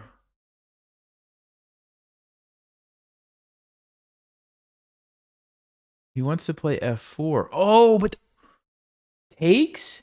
There's the fork again. Question is, can he go here? I don't know what is happening. Oh boy. And now I have to calculate it.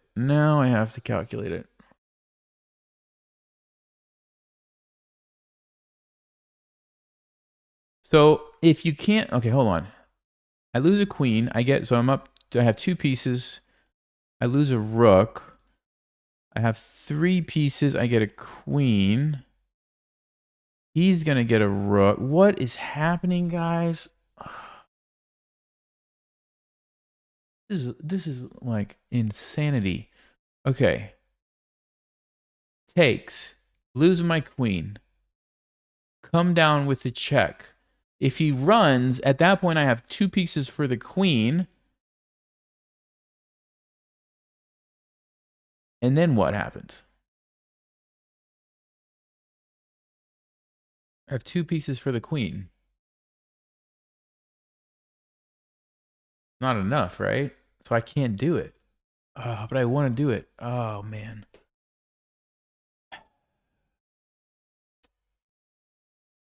What's the other option? We take with the rook, and then we take this. Dude, this is crazy. This is very complicated stuff, guys. Oh, you know what? I can also take with the knight. Does that help me? No, it doesn't really help me.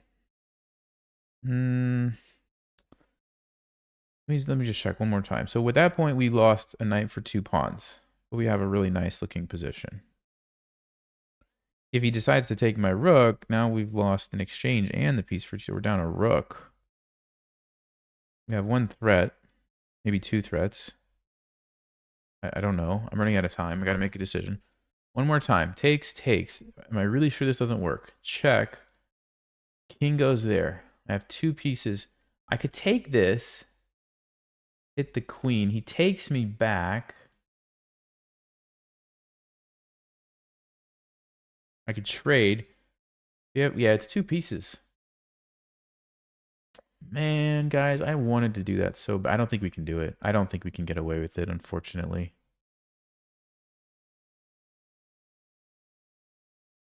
That makes me so sad. All right. I need to move. Unfortunately, I need to move. We'll check it with Stockfish. Maybe I missed something. It looks really close to working, but I don't think it does.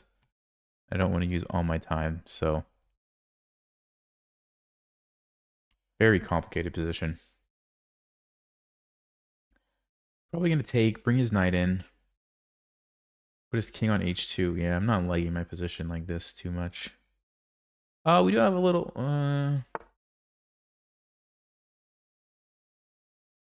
we have the sack, guys. We have the sack.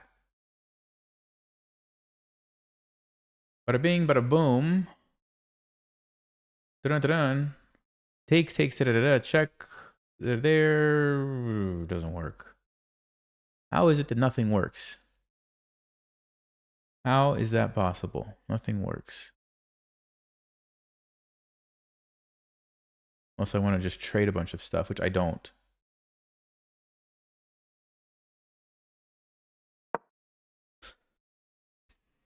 I'm going to get flagged if I don't pick up the pace here, guys.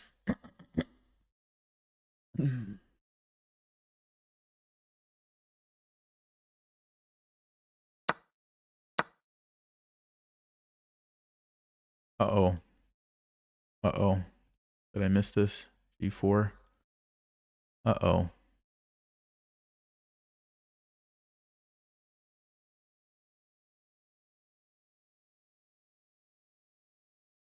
G4 looks good for him. Looks good for white. Oh, boy. We're falling apart here, guys. Okay. We are definitely falling apart here. I got to get this bishop out now. I'm going to try to come over here. I'm going to try to put the bishop on e6 and generate an attack. And I need to go really fast because I need to put the pressure on the clock too now that we're down material. Queen d3 win for him though? Does that force a trade? No, it doesn't force a trade. My rook's defended. Ooh.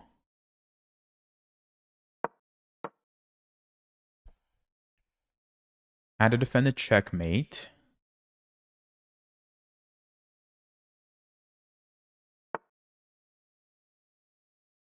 This guy's playing some really good moves. I gotta come up with something here. The question is what?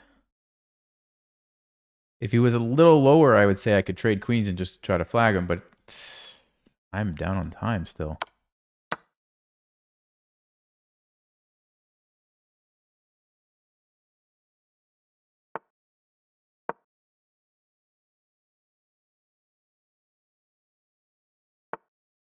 Yep, I saw that one coming. Oh, we're done for, guys. We are done.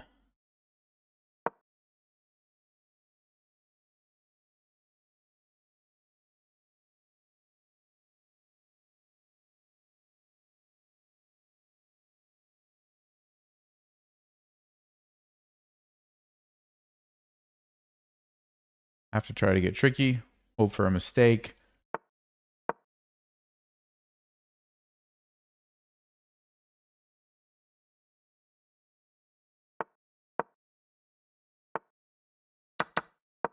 Okay.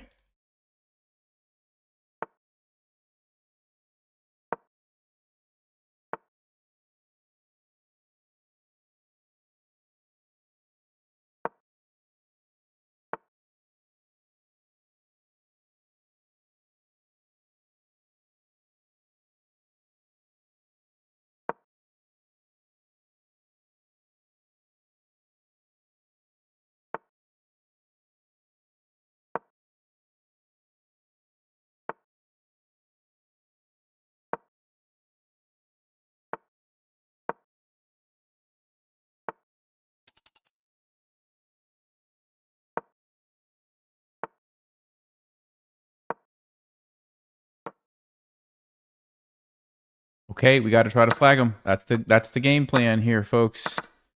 Try to flag him. My best chance to win this game.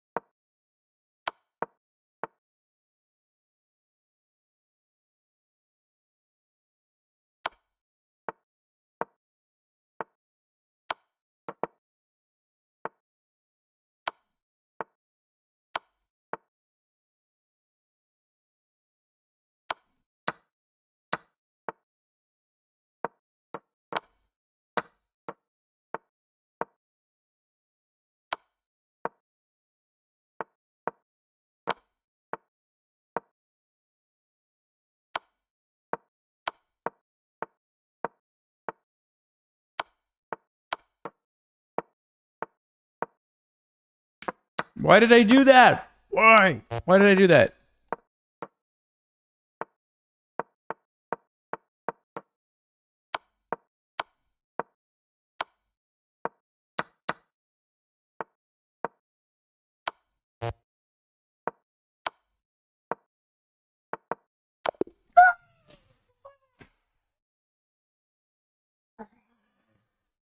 Nelson, you're awful. Oh my goodness.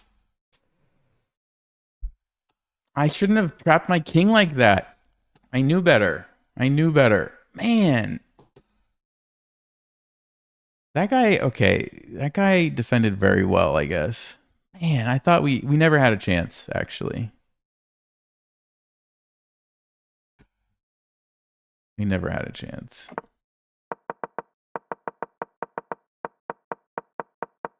Felt like we were making some progress around here. I thought about knight e4, but then I was like, even if I get a fork, it doesn't work. Oh, you take this. Wait, what's the point? Oh, the point is you're threatening a fork and you're threatening this. I did think about knight e4 briefly. That was the move. And f4, let me just see if I would have taken. Yep. King h2. I just don't have it. I just don't have anything because unfortunately he doesn't have to do this and allow me to get the fork. So I made the right decision. And then I blundered. Yeah, I should have traded. If I just trade first, we're fine, guys. We're just fine. We could play knight f5. We could take a pawn. Like,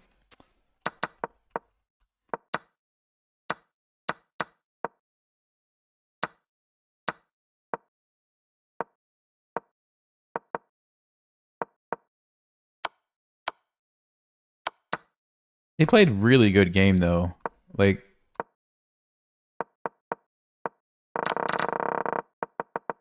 from this point, I think they just pretty much played everything were just right.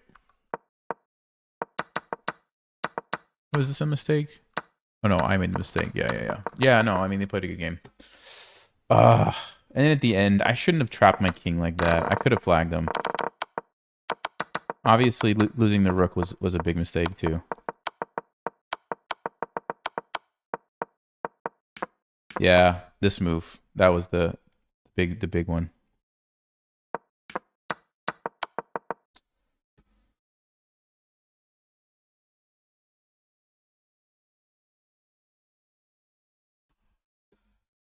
That one hurt. That one hurt.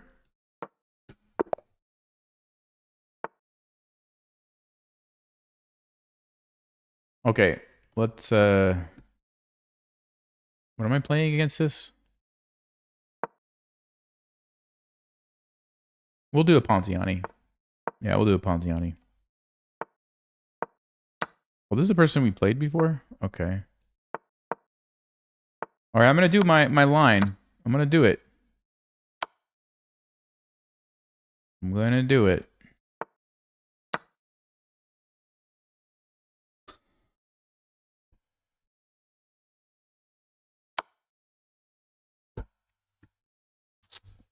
All right, let's go knight c3.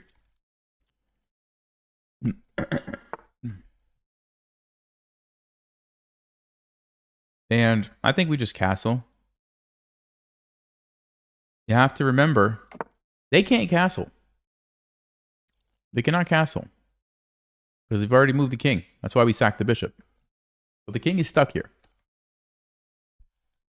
So we just get our king to safety and we get ready to take here at some point and open up the e-file if they ever try to push this d pawn, probably. Or we could push by. There's two ways to do it. Of course, we take back.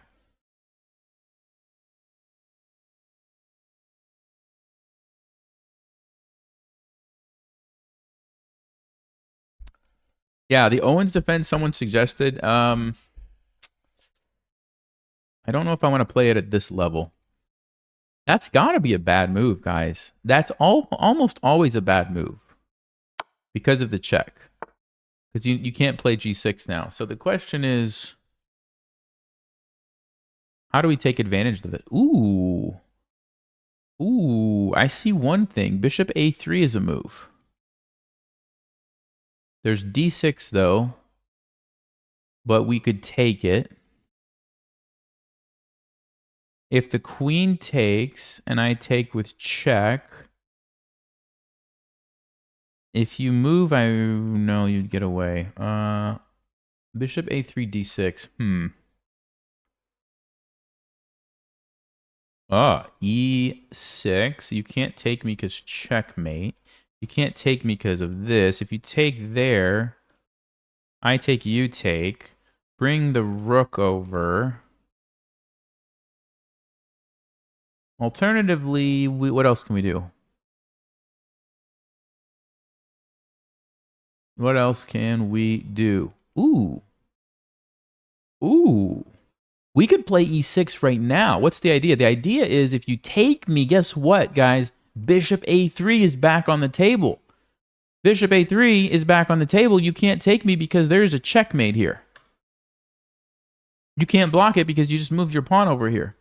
Oh. Does that just win? And if they play this move, then probably just rook e1 or something. Yeah, let's go. I don't know what black's going to do about this. Let's go.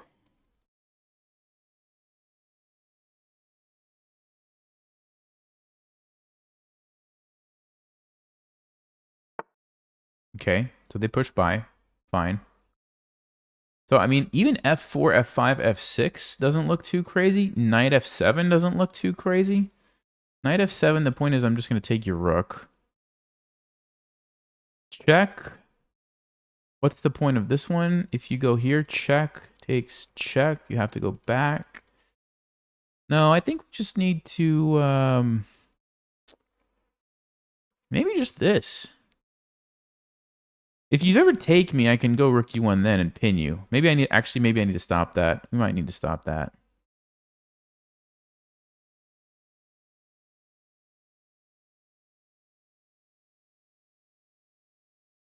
There's also d5. What's the point of d5? Well, we want to defend this. And if you take me, I've got knight f7. But the knight can go to f6. Okay, I think we should play rook e1, then f4, f5, maybe. I wish I could play this rook here. Really wish I could just jump over this bishop. You think they'll let me do that? Let's try it. No. No. Knight. No. Okay.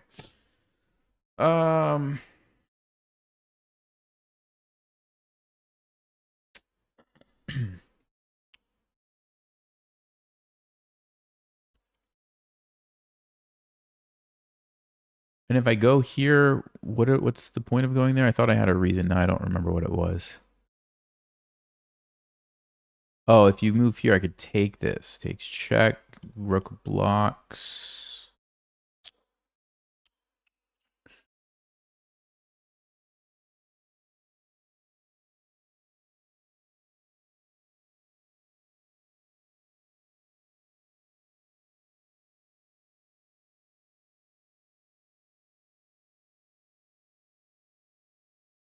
Rook e1, bishop takes. What am I doing, guys? d5? Takes.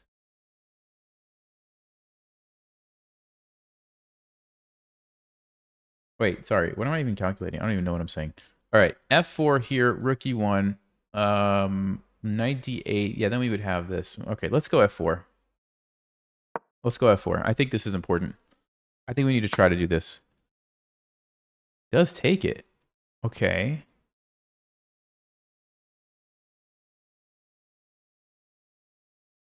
The rookie... Oh, is he doing bishop f7? Is that what's going on here? Is that what's going on?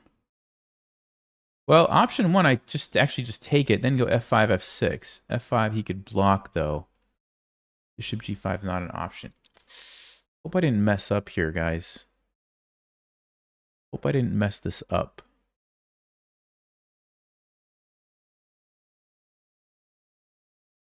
Could play queen h4 there, though. Let me think. Ooh, I might have messed up. Oh, man.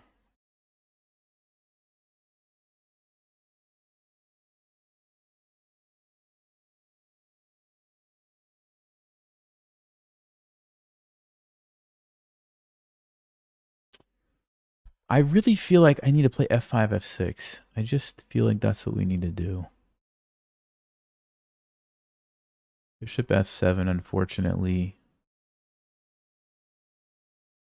Such an annoying move.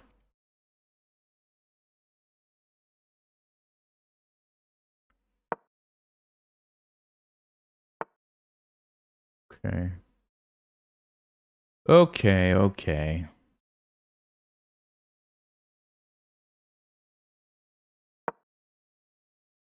So my idea is keep the pin here so you can't take my knight with the pawn. Get away from the bishop. And threaten to play this. Now he's threatening my knight. So we have to either play f6.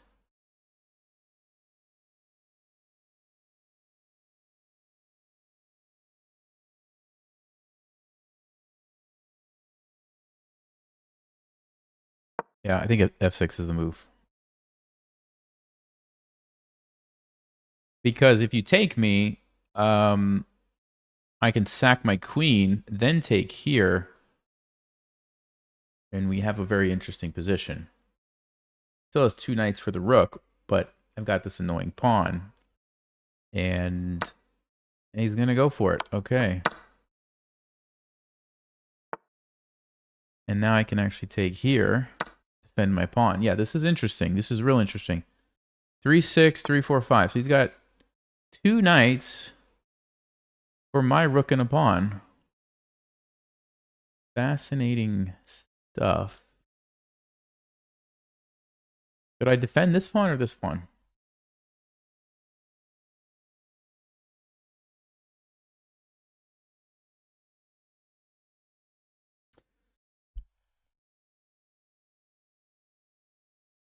Normally I would say keep the one that's further along. Let's see.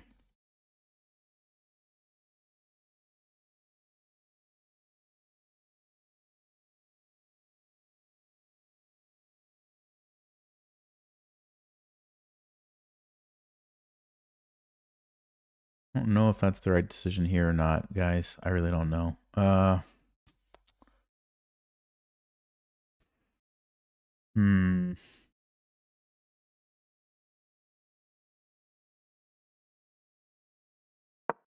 Okay, let's try this. Unfortunately, I don't think this works. And if I sack, then the king defends too. If I go rook f3, though, to try to do this, that might be annoying. I think that's what I'm going to do, actually. Because now I'm threatening this. I think they just blundered. But they've been playing like a blitz game the whole game, so I'm not surprised. Because you can't defend this, and that allows me...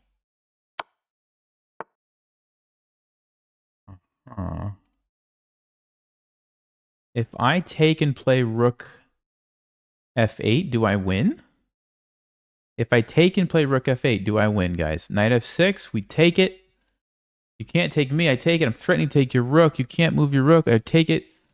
Let's go. Oh, that's the plan. I didn't see that. Okay. Well, here we are. Interesting.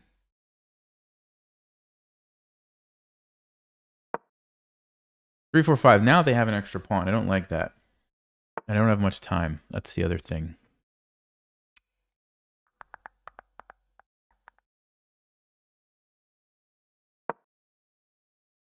I got to get the king in a better position. I have to not get forked into time pressure. I have to not let black push their pawns and get queens. And I have 1 minute. It's not going to be easy. It's not going to be easy.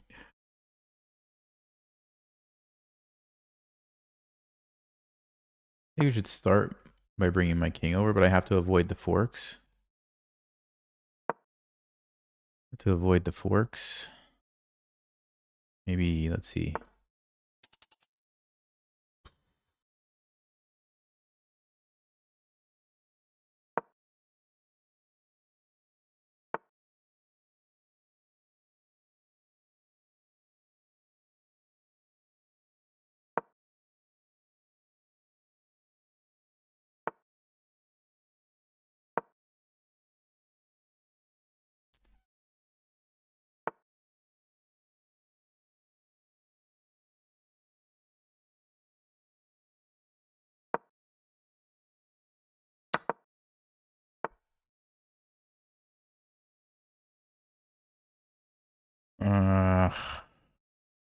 What do I do here, guys?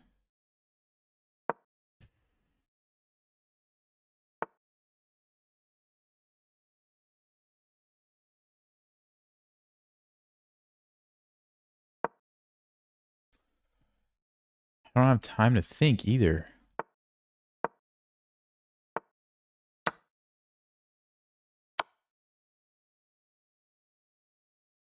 Yeah.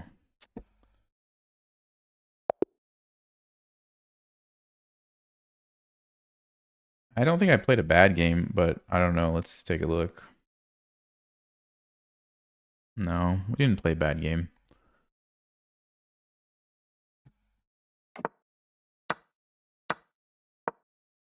H6 is the best move? Are you kidding me?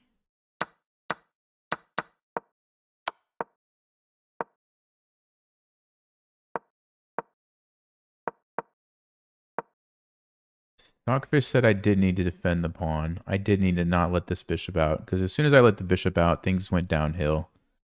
I guess I thought I could just pin it. I didn't see that bishop f7 was going to be such a good move. That's what I missed. If I would have noticed that, I probably would have played rook e1.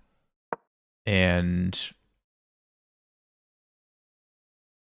yeah, then it's a lot harder for black to untangle the bishop. That was my biggest mistake. And then I thought this was going to be good for me when they let me do this, but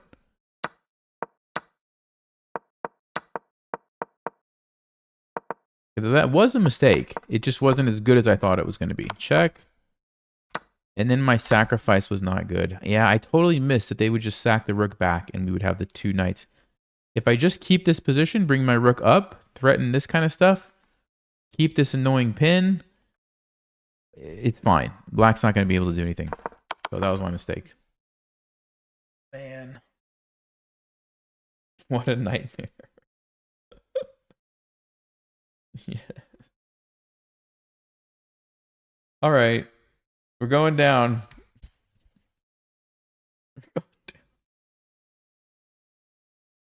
Oh boy. Oh, someone had asked me to play opening b3. I forgot. I'll try it. Next time I'm white, I'll play b3. Let's try a Smith Mora. Can we get an accepted? No. Too bad. Too bad.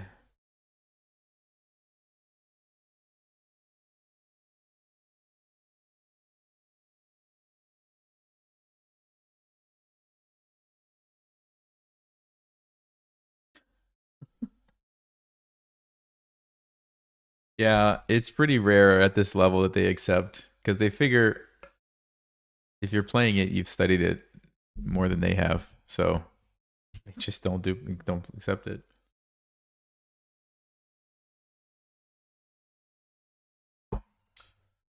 Oh yeah, I might need a G-sling next time to recover some elo. That's a good point.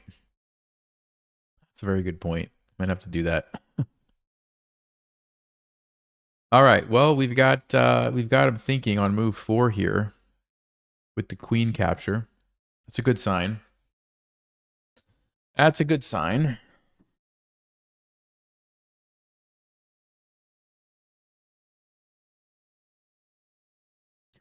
Esserman got them all scared. Yes, indeed. Whoa. That's not a move I expected to see.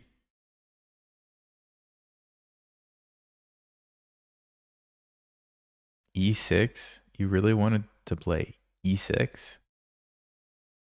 Let's just develop. Let's not overthink it. Develop the pieces, bring out the bishop, pin the knight, trade it off, castle, and be happy. This one, okay. Fine. Fine. Thinking about going here, actually.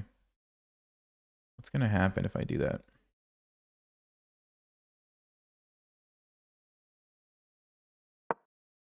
Only one way to find out. Knight c6, we have bishop b5. Knight d7, we could take it.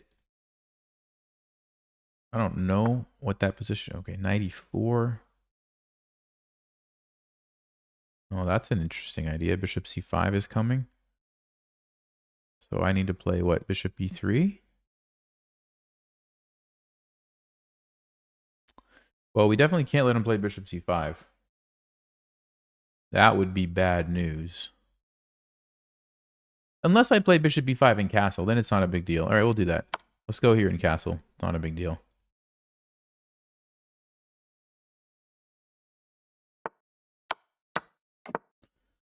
So now bishop c5, we just move. And we're good. We're covered here. Take it back.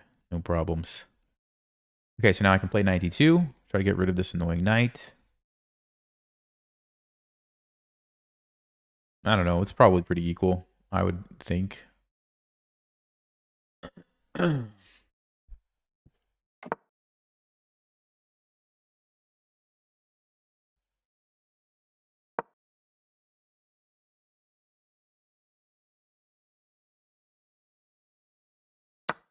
As 400 elo, should you learn the Italian game as white and the French defense as black?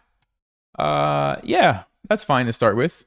French defense might feel a little cramped. But if you're going to learn it, maybe just, you know, spend some time understanding the ideas. Make sure you play c5 and knight c6, queen b6, and attack the center. But yeah, that seems like a good plan. Let's take back with the bishop just to develop it. And then Italian with white, I think that's great to start with. I just wouldn't get tied to an opening too much. Like, experiment. At 400, like, experiment, you know, try different things, see what works for you. Because sometimes you play an opening and it just doesn't suit your style and you won't know unless you try something else. So, okay, let's go rook e1, defend the pawn. You know, maybe I should have played knight g5. Just noticed that. Might have been a good opportunity that I just missed. Yeah, why didn't I do that? Okay, well, it looks like I'm going to get another chance. So knight g5 now. The point is, it's going to force g6, as far as I can tell, which is a really weakening move. Ooh. I could even go queen h3 and maybe even force h5. 2 weakening moves on the king side.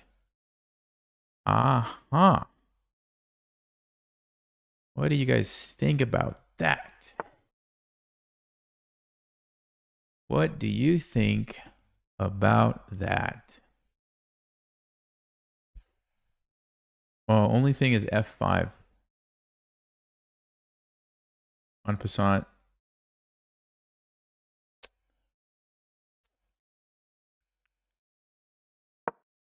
Yeah, f5 is probably better. No, he goes h5. Okay, well, this is going to allow me to play g4 and just obliterate this king side. Absolutely obliterate it. Here we go.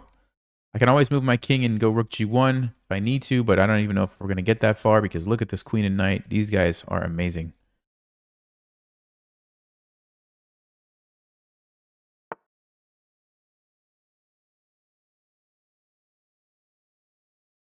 Okay, guys. Okay, let's get ready for some fireworks. Takes.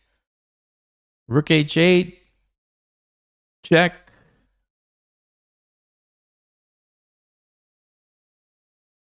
I mean, is there any reason to not take the pawn? Like, that's the first question. Any reason at all?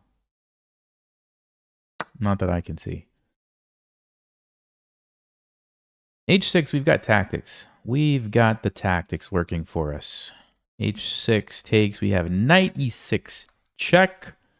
And when they take back, we jump in with the queen. We take the rook, and we're very happy. They probably honestly have to run, but even if they do that, it's just awful for black. If you take... okay, they do take. Wow. I mean, something tells me we should have checkmate here really soon. Like, really soon. Let's see.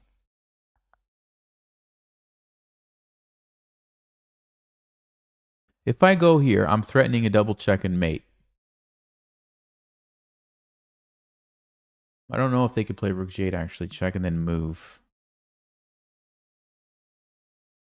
Takes here, check, nothing. I think we need to play king h1, honestly. Then if they go over, we can play rook g1.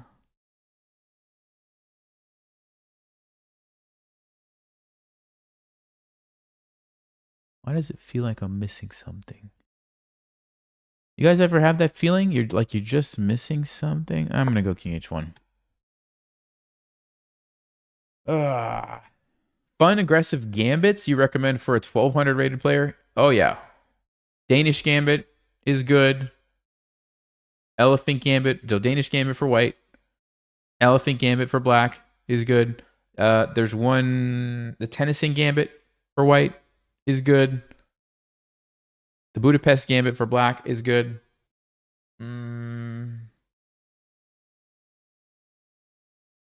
Yeah, I would start with some of those, probably. I mean, the Smith-Morra is good. Smith-Morra is a little bit more tricky. You have to learn some stuff. But the good thing about the Smith-Morra as at 1200 level, pretty much everybody's taking you. You're not going to get all the shenanigans that I'm facing where they don't accept it. So those would be ones I would try. Okay, rook g1. Let's go hunt this king, guys. Let's go hunt the king. I understand he's going to try to run, but I don't know how far he's going to get. I really don't know.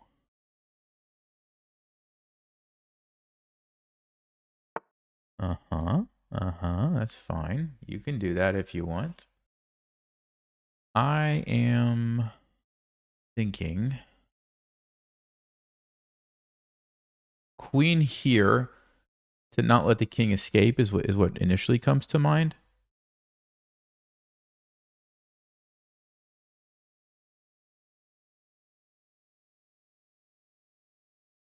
Queen here, the knight might take this, but I don't know this is a big deal. We're just going to bring the rook over. Now we have another piece in the attack. I think this is the move here. So we're just trying to be proactive about if the king tries to escape, and we say, "No, sir, you can't run away. You can't run away." I mean, I'm honestly thinking about going here. And then bringing my queen in, bringing my bishop over, rook down, and game over. I'm not sure if we can get away with that, but that's what I'm thinking.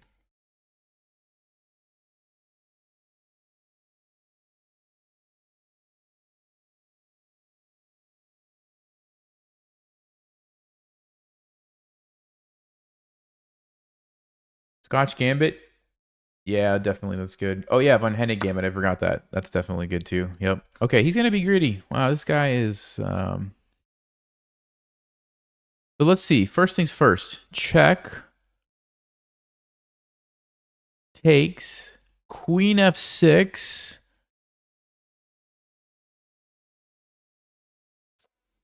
That's a bit too much, isn't it? Let's do this first. Let's do this first. So here we go. Look, oh no, I'm getting forked. What have I done? Just kidding. Just kidding, guys. We've got it covered. We've got it covered. Oh no, I'm getting forked here. Just kidding. We have that covered too. Just getting everybody in position before the finishing blow.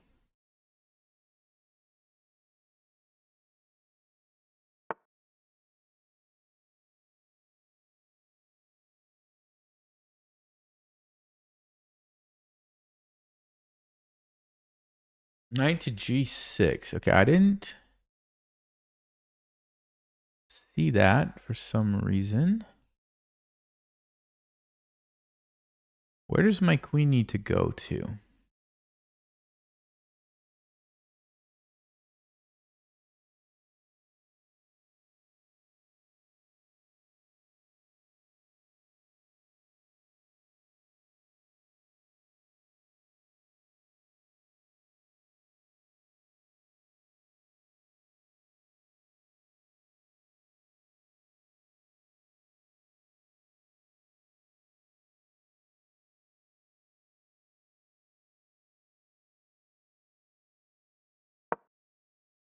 I'm not sure. Tough decision here, guys. There's like benefits for being on both places. So this one's nice because we have this battery here, which might come in handy.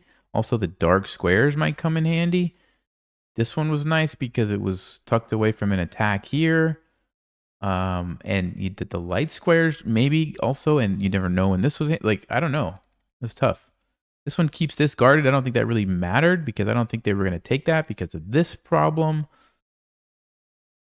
I just feel like I needed to just make the decision quickly and move to not get too low on time. I have a threat. I have an immediate threat. Knight takes e6. Okay, can we do it?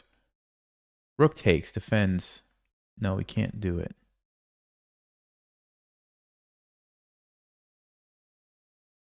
And I could trade these bishops. I don't know how much sense that makes. If I sack this and the queen takes, we end up just trading a bunch of stuff. I'd love to get more than that.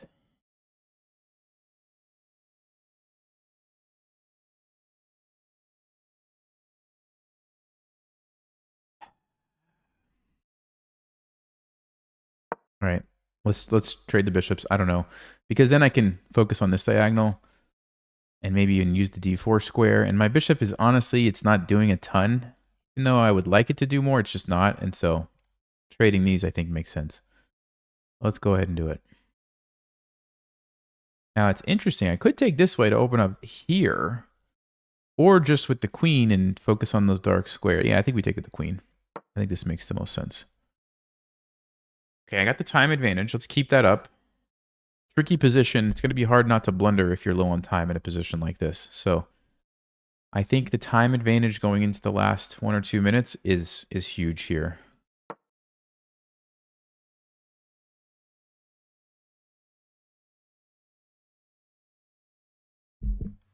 All right, let's get in the zone. Now it's a 3-minute game.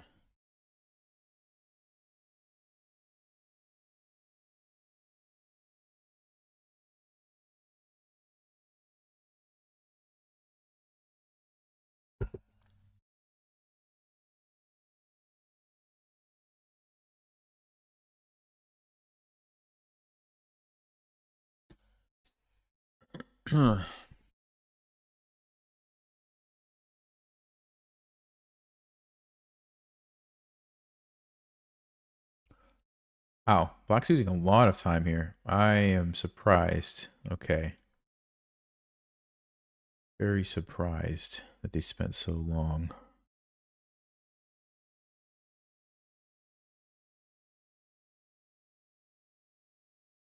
Okay, I guess I just go back. But now that we've got that bishop moved, we can plant our bishop on d4. And now we have something going for us. This is pinned. The pawn can't move.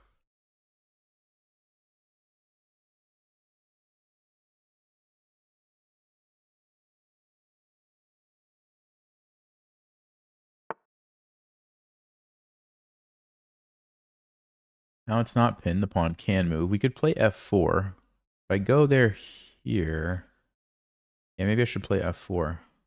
They could take it, I guess, but I think I'd be willing to give that up.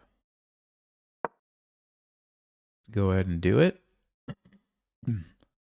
The reason is because now the F-file, it's really dangerous on their king if they decide to do that. Really dangerous.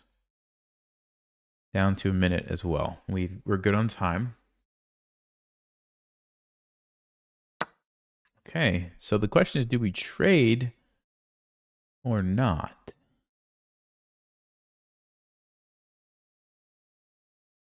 If I take, they take, I go here, they take, we pin it. There's going to be E5.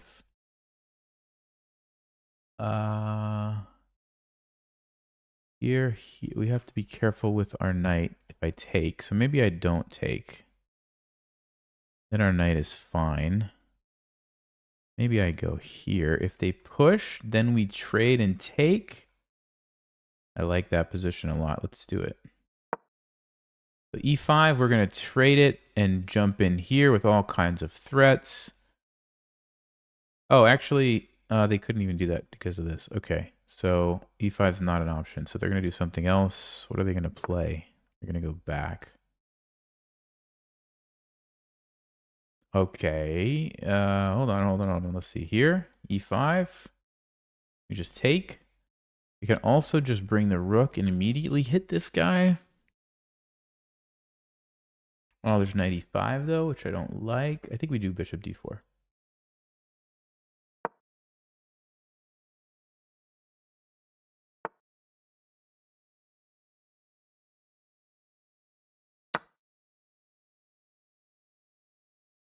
Taking advantage of the pin. They have to keep this guarded. We're going to be coming with another one in just a second.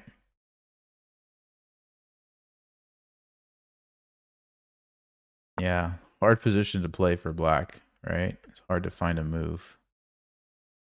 Let's see, which rook here? Really could probably do either one, but I'm thinking this one makes the most sense.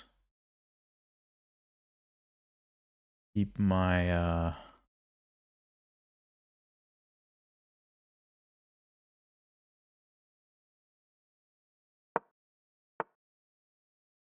Okay.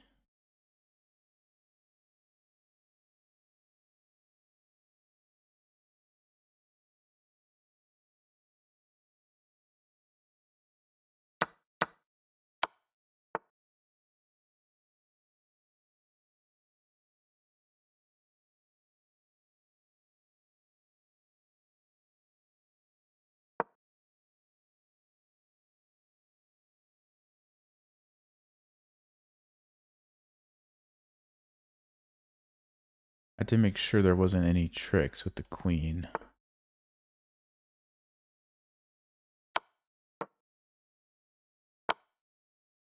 Got him.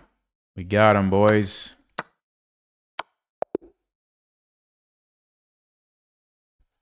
Let's go. Let's go. Where's that brilliant move at? We got one brilliant. Okay, 142 on the counter. What was it? Oh, at the end. Right at the end. Okay, so at this one here, basically the pawn is pinned to the queen. So you can't take with the pawn. And if you take with the queen like they did, then you no longer defend your bishop. So we actually get a knight and a bishop for our rook, which is a good trade just in and of itself. And then we also get a really nice attack on the king as well. And I just was thinking, save my bishop, and I'll just build the pressure. I just wanted to make sure there was no like perpetual check with the queen. But there are no checks because my knight. And that's defended by the rook. So basically, and then this one, they just walked into the discovered check here. So you just take the queen. So yeah, I think, yeah, knight g5 was the best move. Queen h3 was pretty good. g4, not awful. Oh, queen g3 was the best move for some reason. And if they play rook g8, what am I doing?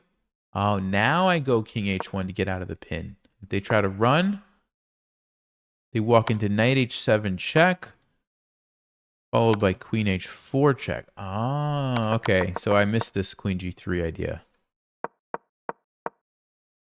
Still had an okay position, but Stockfish did not like me giving this pawn up.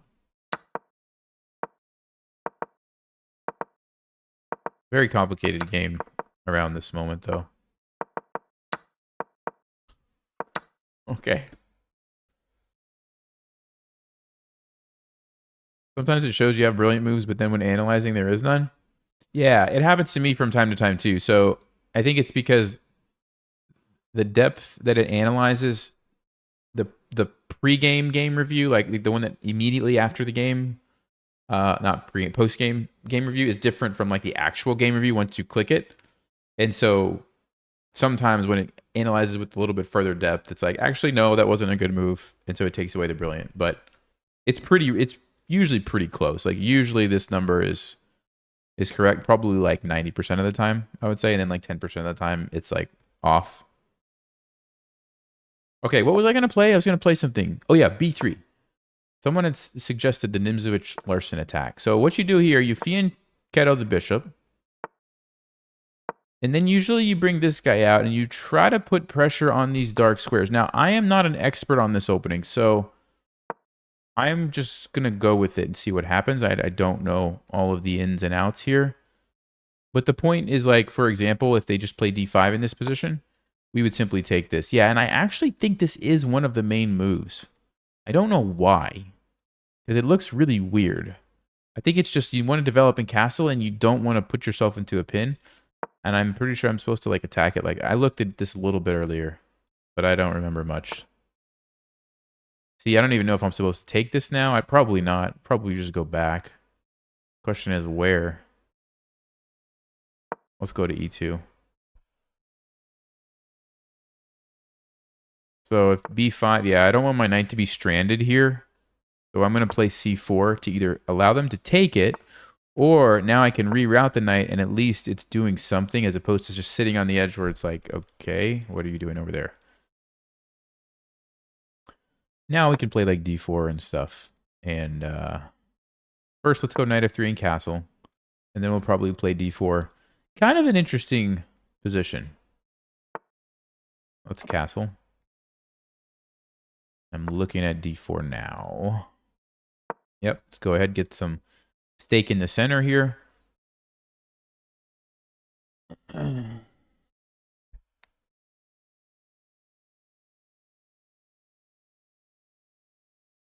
So ideally, I think if they let me, I'll play d5. Well, now I can't because of this. So now I have to move the knight, but I was going to play d5. Probably here and just hit the pawn. There's no Greek gift sacrifice because you can't play knight g4. I just take it. So that's important. Otherwise, we might be in trouble, but we're fine. Yeah, so d5, I'm really tempted to play that move. Also c5.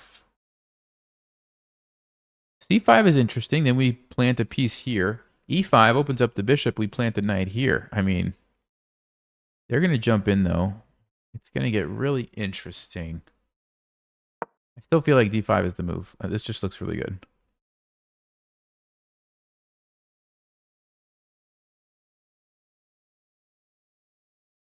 Knight e5. I'm going to go knight d4.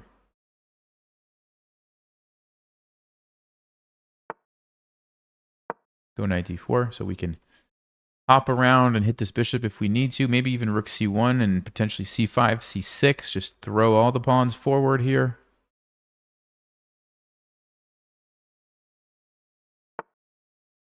Okay.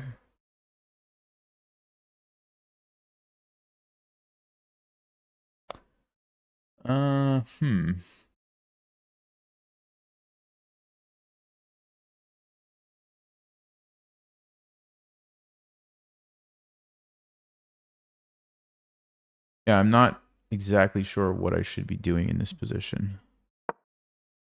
Maybe we hit this and we reroute here to put pressure on e4. Bishop e5, I'm going to go queen c2. Defend the bishop, and if we can recapture, get the queen on the diagonal. Also, it's targeting this, so like the knight can go here. Everybody just hits it.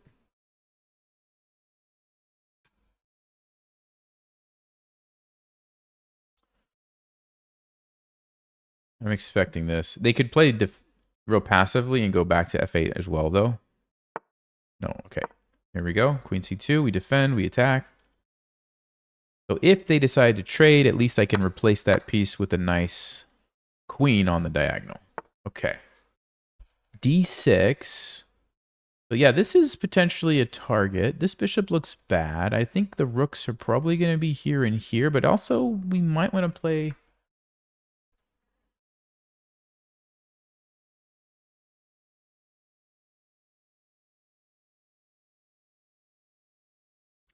Actually, while my knight is on f5, might be the time to play f3, because... Or even f4. Because otherwise this en passant is annoying, because we would lose a pawn. But right now it's temporarily defended. Alternatively, I just play something like queen d4, bring the knight back, and we have 1, 2, 3 attackers. 4 attackers. That looks good, actually. You just do that. That's just a simple and easy thing, right? Queen d4, knight g3. Reroute the bishop. We got all kinds of pieces on that weak pawn.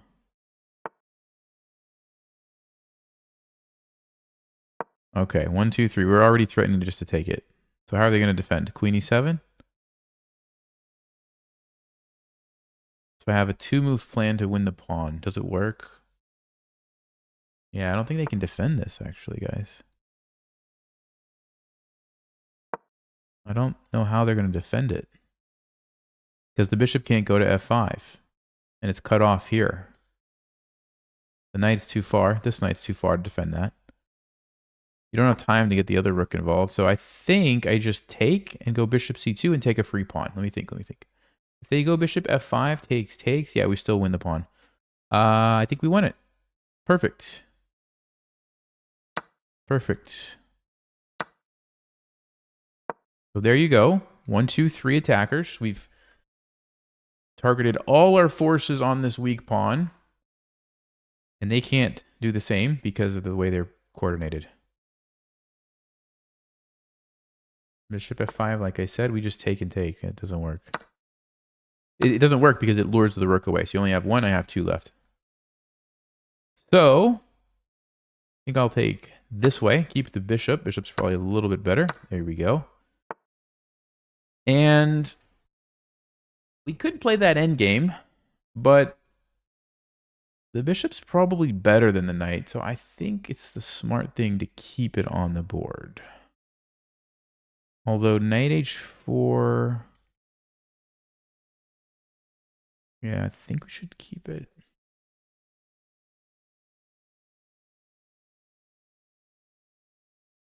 I don't know. It is kind of a locked up position.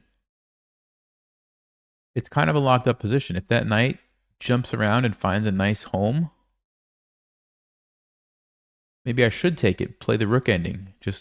And I can immediately start putting pressure on the A file over here. Okay, I'm going to change my mind. This could be a mistake. I don't know if this is a mistake or not. Sometimes the knights in a locked up position like this can actually outperform the bishops. So I'm going to go ahead and take it and play A3, I think. And I'm trying to open up this A file for my rooks. And then once we get over here, the king will come to the middle. And we will try to make use of the extra pawn. Okay, I think we're going to take. Yeah, if he takes here, Wait, can I just defend and win a pawn? I think I can just do that. I don't have to trade. I can just win the pawn. His rook is really misplaced. It's not able to help out in the battle over here. Yeah, and now we just win a pawn. Great. Okay, option number 1, we defend. No, it doesn't work. You guys see why this move doesn't work? Pop quiz. Why is this a bad move? Why is that a bad move? It's because of the pin here, and he's going to take this pawn. So I need to go on the offensive. The question is how. Also, we have to not get back rank mated. So what I think I'm going to do is go here. Oh, but then he's going to take this. Ah.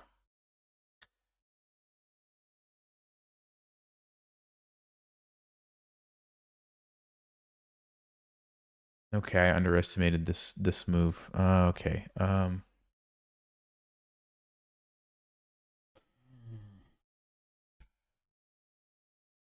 Whack the whack. Hey, thanks. Thanks for the good reminder. C5. Takes. I have to deal with the back rank though, so I can't really attack. Yeah. We're still gonna be up a pawn, so I need to not panic here. I need to not panic.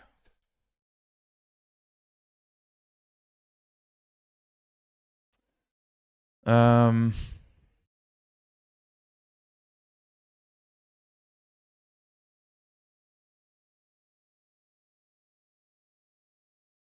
Rook C1. They take. If I go there, I'm worried about this move though.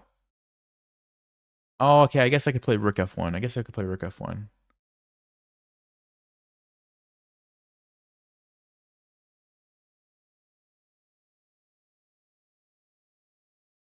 Okay, let's do it.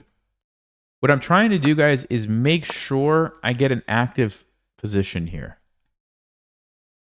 Now, they could defend, I guess, but then I probably just trade and then run with my king, and I'm pretty happy I'm up a pawn still. This one, I'm going to go Rook F1. Yep.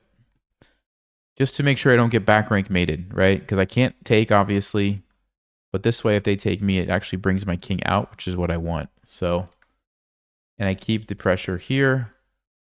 Now they could do this, though, and then I'm, yeah.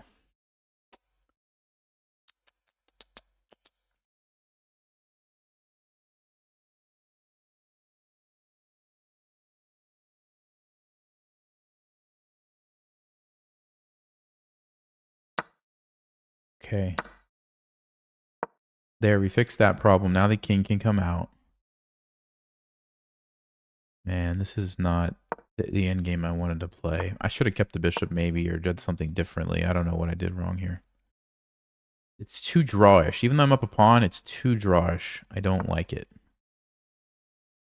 We're trying to get the rook behind. We can't let that, so let's stop that. And we can play maybe c5. I think I will play h4 to at least lock these guys in if possible. So c5 is a good plan. Then the rook can become pretty active. So yeah, c5 is what I would like to do. They're trying to stop that.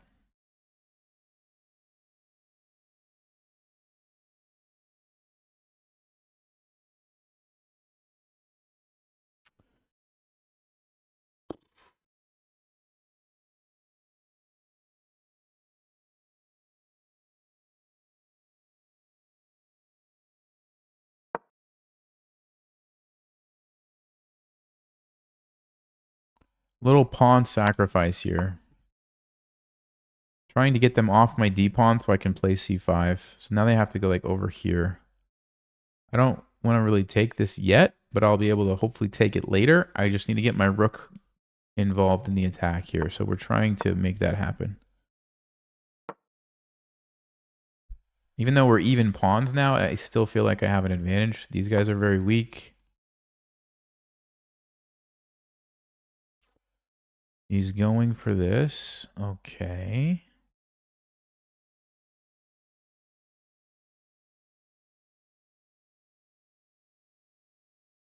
Should I do this and sneak around, guys? Ooh.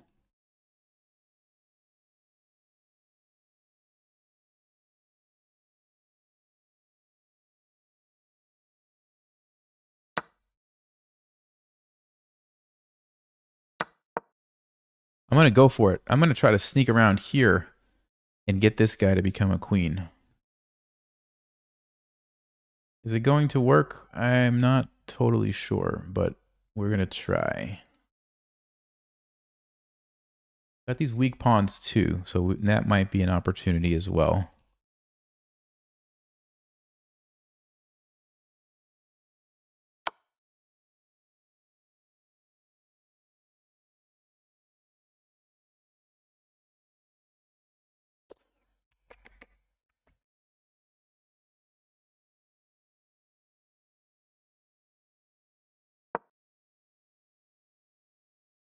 So here, takes here.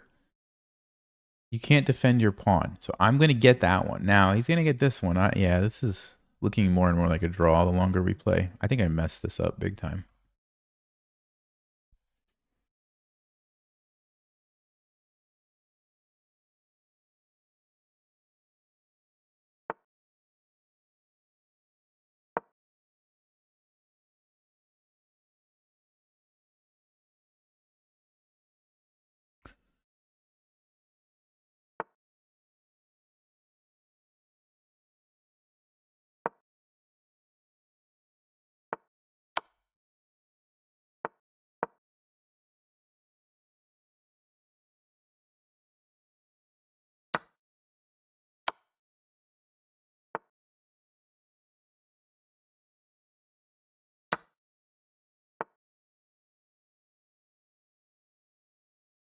Question is,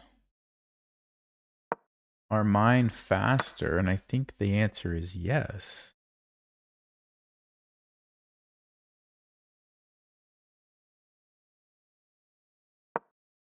I'm going to cut off the king first so it can't stop me. And then I'm going to push these guys and get a queen.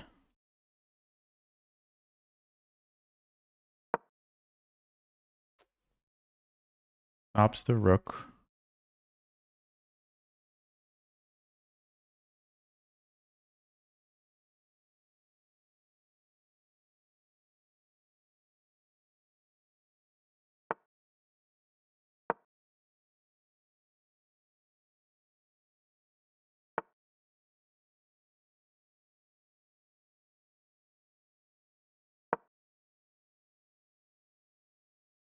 So rook d6, the problem is this pawn is going to go. What's his plan? What is his plan here? King can't catch it, right? You guys remember the box, the square? You make the square. King can't stop it. Rook can't get there. I guess the rook could go here. So king here. That's what he wants to do.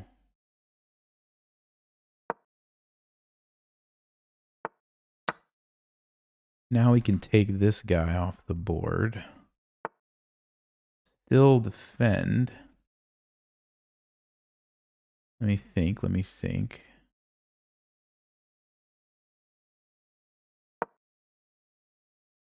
Trying to pull the king away.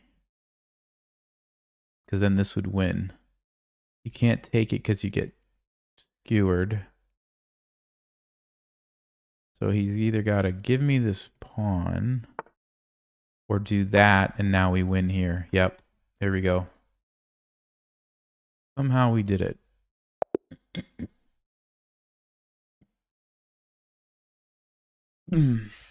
Okay, that was interesting endgame. This will be instructive, I think, to go through this one. Okay. What I'm really curious about is, so right here, Stockfish says plus 1.4.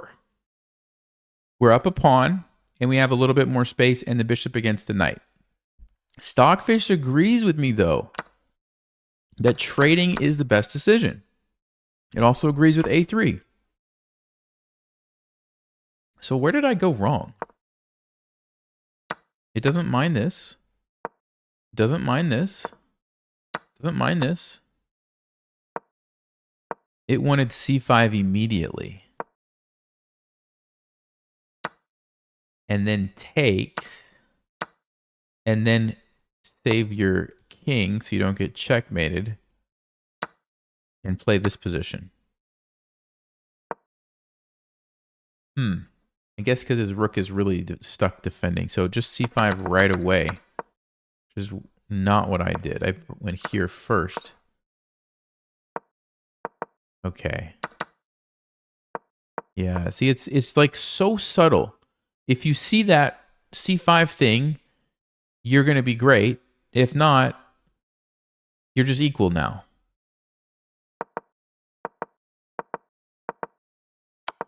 Let me see something. Yeah, E4 was the best move. So this pawn sacrifice was the best move. And then that was not the idea. The idea was to go put the rook behind here. Why? Come up to d4 and take the pawn this way and keep this defended. Okay, I mean, all right. I don't know what's going on. c5. Stockfish says, no, you need to take it and then attack it. Because if they try to go back, you can do this and attack it from behind. And then you can go here and you're going to win the pawn. Okay. I pushed, obviously. So they messed up by letting my rook invade along the back. Although Stockfish says the thing to do is what? It wants me to attack this pawn first.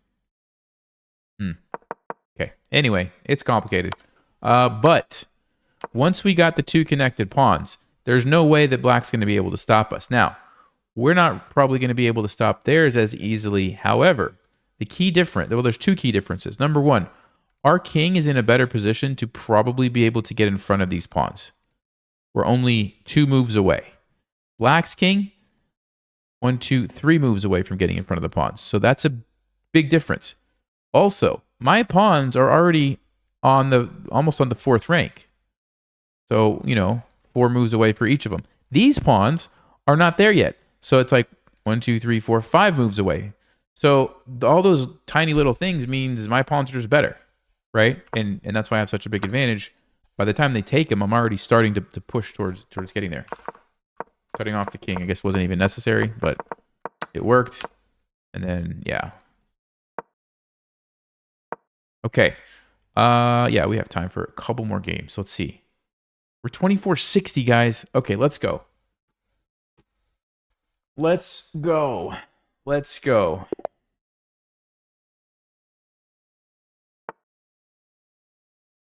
You think the King's Gambit is refuted? Well, it's refuted if you're playing Stockfish, probably.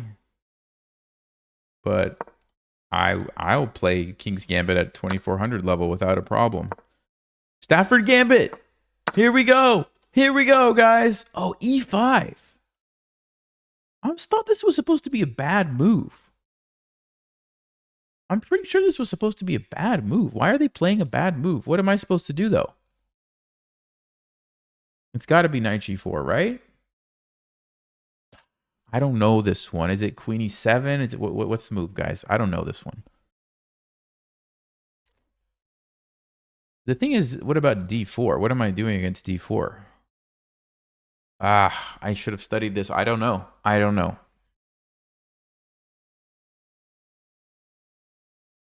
Knight g4 is definitely the move I want to play, but I'm concerned about d4.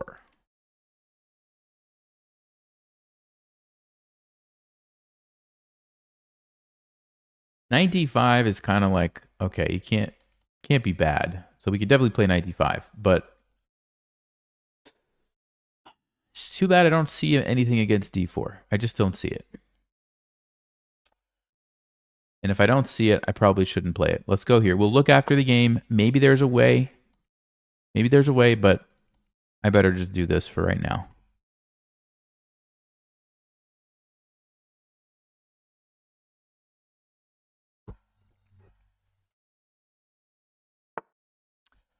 Okay. Let's develop the pieces. We could attack here. I don't know if I'm going to do it, but it's probably a threat if white is not careful. Okay, so they play I guess a pretty good move. Let's take it.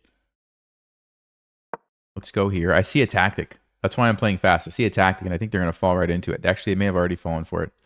So, guys, here's the trick. Okay, here's the trick. Listen carefully. When you have a fork pattern, even if it's defended, you want to be thinking about, is there a way to make it work? Is there a way to make it work? And in this case, for example, they go here. Bam! Queen takes d4, brilliant move. Why? Because when they take my queen, guess what? Aha, we jump in. There's the fork. We're going to get our queen back. And in the process, we got 2 pawns. 2 pawns, which means even if we sacrificed one to play this gambit, we're now ahead. And it doesn't look like they can stop us. So I think we already tricked them with this little tactic. Very sneaky tactic to fall for. Very sneaky one.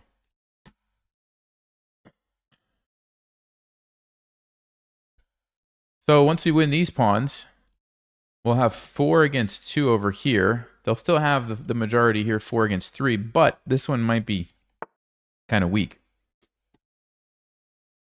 All right, so they're just going to give it to me. Fork doesn't work because we have a check. At least, I don't think it works. Let's take it. What? What?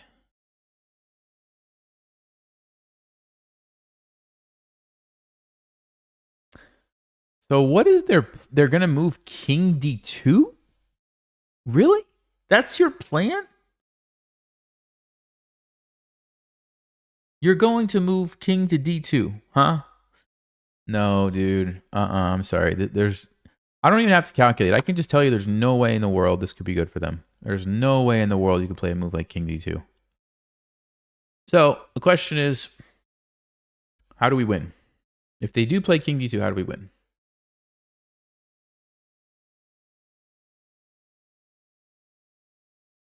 Oh, I think I already see it. I think I already see it.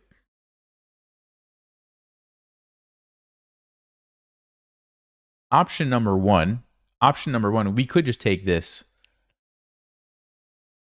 That's the first thing we could do. They take me, I take them. If they try to take my knight, rook d8 check, forces the king to move away, and then we take their queen for free. So that's one easy solution. The other solution is moving the queen here. They can't take with the king because it's defended by the queen. And if they take with the queen, you guys see it, right? King and a queen in the same file. Boom, pin it. And of course, my queen can't be captured because of the pin, and they have to sack their queen, and we end up winning that game. So king d2 is a bad move. King d1 is even worse. King f1 is also bad because now you can't castle and your rook is cut off. So we're already totally winning this game. Totally winning. They're probably going to play king f1. We could take the bishop. They take me. Then we actually just trade. We don't want to do that because their king is such a bad piece now. So we probably are just going to move our queen. Nice and simple. Yeah, and Stafford Gambit seems pretty strong. I mean, it's 10 moves, and we're just obliterating these guys. We're just obliterating. I see why Eric Rosen likes it. Starts to make sense now. Okay. All right, guys. Bathroom Gambit time. I'll be right back.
I'm sorry.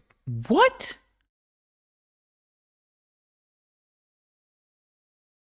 What is going on? King to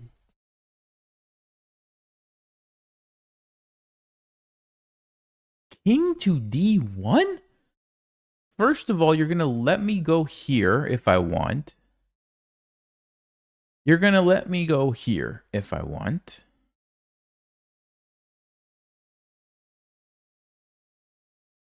What is happening, guys?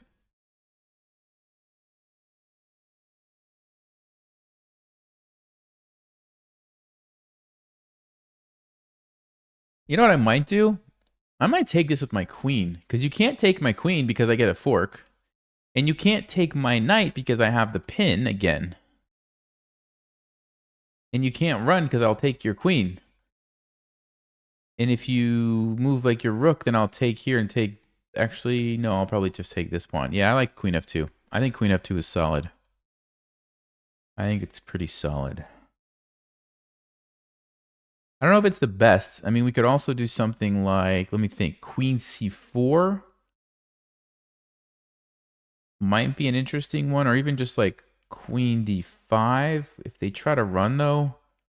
and I castle, there might be rook d1, and they actually somehow might survive. Yeah, I think we just go for the simple and easy thing here. Take all the pawns and win that way. It seems like it makes sense. I was not expecting to see king d1 at all. But they take, we're going to... Well, we can't castle, but we can still play rook d1. What is this person doing? They just want to play this position? You just want to play without your queen? Why? Why? I don't know what's going on, guys. I really don't. Maybe they figured the other position was hopeless too, so we'll try this one. I guess that's fair. But this is great for us. I mean, not only do we have a material advantage because of the queen for a rook and a knight, it's better for the queen. You pair that with the fact that their king is in trouble, and it's even better for us, right? I'm going to go here. If they want to trade, it's just going to help me because now my rook can swing over right away. There you go. Yeah, I think this person just gave up. This is just another way of resigning. Okay. Wow. Stafford Gambit is strong. Stafford Gambit is really, really good. All right, let's see. So what's the deal? Yeah, e5 is not a good move. Knight d5 is the stockfish move. In the Masters database, knight e4 is played more often, but knight e4 is just not as good of a move. White just plays d4, and you don't really have anything. Queen h4 is what people try. But after queen f3, you just, what's the deal? There's nothing. It's just not good for black. So knight d5 is a bit more solid according to the engine. Okay. Oh yeah, there's an Eric Rosen game. Look at that. 2023. This is what Eric Rosen played. Let's see that game. This is how the game that Eric played. After d4, he played c5 right away. So I went for a different approach. Now he played it. He just pushed those pawns up. Interesting. And did that. Our game, bishop f5. Stockfish actually likes Eric's move a little bit better than my move. Like a tenth of a pawn better. But I guess mine is trickier. We caught him with the trap. Yeah, so that was the huge mistake, c3. So actually, if they just castle, get the king to safety, we basically just have an equal position. Now they are threatening this, so I have to move my queen away. They can attack me. Oops, sorry, not there. They can attack me. I go back, and it's just an equal position. Nothing crazy. I'm going to develop and castle, and they're going to develop, and... Okay. Allowing knight d3 was the big mistake. Queen takes f2 is the best move. Nice. Yeah, and obviously that can't be good. But even rook f1, just trading and taking the pawn. Yeah, this is a relatively straightforward endgame to win. We got 3 against 2. We've got an extra pawn over here as well. We have nice, easy development. No problems at all. Okay. 2465. Let's go. Let's go, guys. Playing against a national master. Ooh. Do they know about the Alapin Gambit? Do they know about it? The fact that they are pausing, even for a moment, is a great sign. This is great news for us.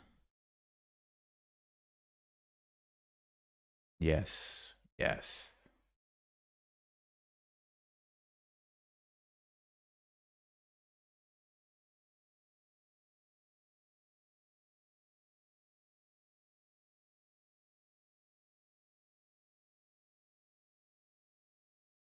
All right, we've got him thinking. Are they going to fall for the trap? Are they going to fall for the trap?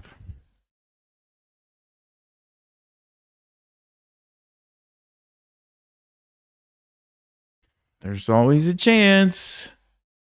There's always a chance. They're thinking about it. They're thinking about it. They want to play there.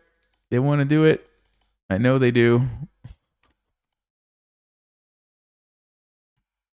Okay, I don't think they're going to fall for it. They've spent enough time that they're probably not going to fall for it. But, hey, it bought us about a minute. Maybe a minute and a half now. Yeah, they played the best move. Okay, let's go knight f3. That's a strange one. That's not one that I recall seeing. Did I just do this? We want to develop as quick as we can. Now, when they take me, am I going to take with the queen or the bishop, guys? The bishop. I don't want to trade queens. Remember, I'm down a pawn. I want to attack. I want to attack this guy. So we want to focus on developing, not trading queens. Losing pawns, who cares? The fact that I have 3 pieces out and I'm castled and black has no pieces out tells me it is time to go. I'm thinking it's knight g5. It could be d5. Is it d5 or knight g5? So let's think about this one at a time. Knight g5. You have to deal with this. f6 is not an option because queen h5. Knight e5 is not an option because I take it. Knight d8 is an awful move to have to play. So knight g5 looks very good. d5, of course, you're probably going to take me, but you don't have to. Knight g5's got to be the move. Let's go. We must be winning. My instinct is telling me we are already winning. I don't know how black's gonna deal with this. Probably have to play knight d8, but I must have a good move there. Let's see. Queen f3, queen h5, d5. What's the move?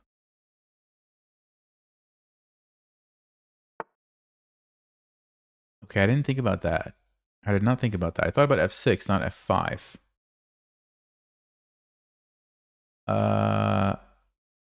It still feels like we should be winning. Maybe d5? Let's see. We could play d5. We could sack a bishop and try to take advantage of this. I don't like that. We could check g6, move the queen back and hit this after we created a weakness. I'm thinking d5 might be the one. Now there's this annoying check where I'm going to lose a piece.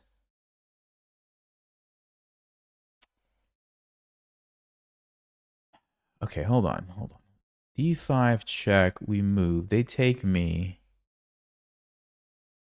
What do I do? I mean, do I take the piece or do I take this? I'm going to sack the bishop to open the king. Maybe I just do it straight away. Okay, so check. If they move the king, I think they're in trouble. So let's say they go with... They're going to be able to cast.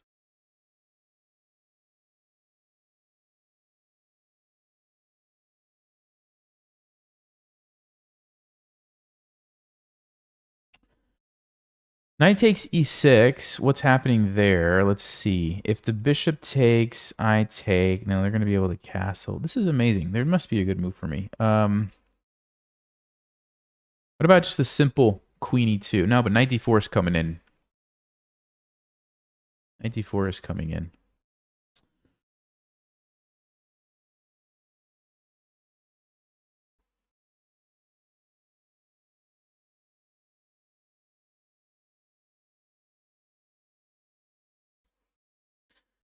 I feel like this should be easier to find a winning move here. Like what's going on?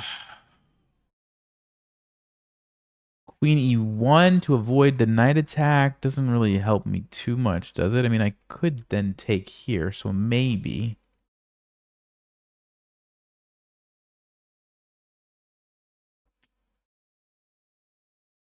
d5 check. I don't like that I have to lose a bishop in that case. Okay.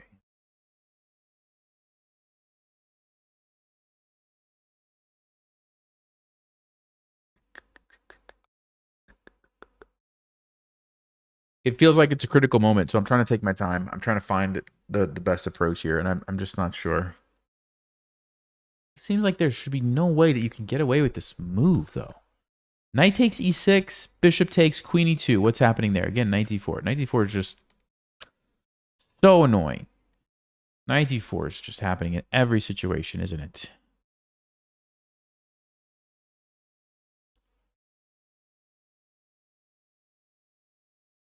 Check g6, queen h4. Kind of looks like I'm starting to take advantage of the dark square weaknesses. But again, knight d4 is just a good move. I mean, I can play c3. But do I really have time to play c3 in this position? Do I really have time for that?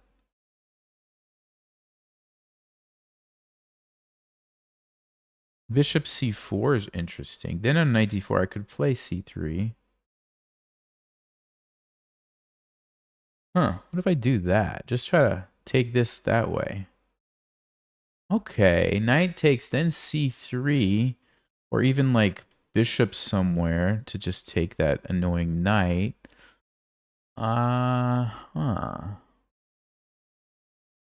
Bishop c4. Is that the way? That kind of makes sense, actually. The bishop was here, but now that it's been blocked off, you reroute it to here where it's a weak spot. Okay. I like it. I like it. Let's go. And on knight d4, like I said, we can just play c3, make that knight leave, and then we're taking this. And even if they end up with the queen there, we have rook e1. Okay. Okay, I think this is the move. I spent 4 minutes in 14 seconds in a 10-minute game. That's probably not good. That's probably not good. But I was up on time, and I felt like it was a critical moment, so I'm okay with that decision. Sometimes you have to do that.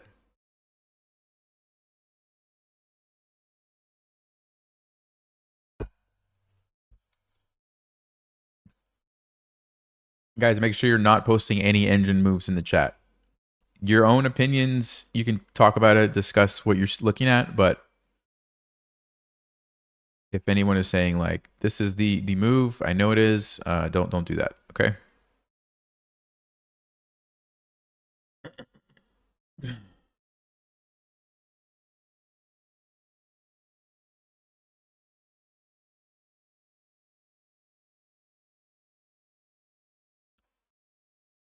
All right, he's going to do it. I'm thinking c3 is what I wanted to play.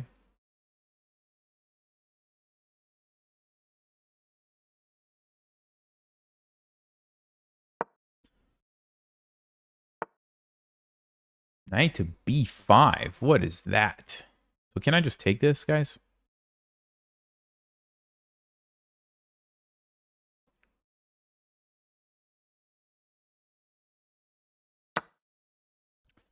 So here we go. They can't take, I mean, they can take me, but then my bishop is stopping them from castling. They can't take the bishop because we have rook e1. So this kind of guarantees the king's going to be stuck in the middle, which is what I wanted. Now it's just a question of how do we checkmate it? Queen e2, rook e1. This is weak. Moving the bishop to unleash this is an idea. Bishop g5, for example. This check doesn't bother me. I'm just going to tuck my king in the corner if it happens.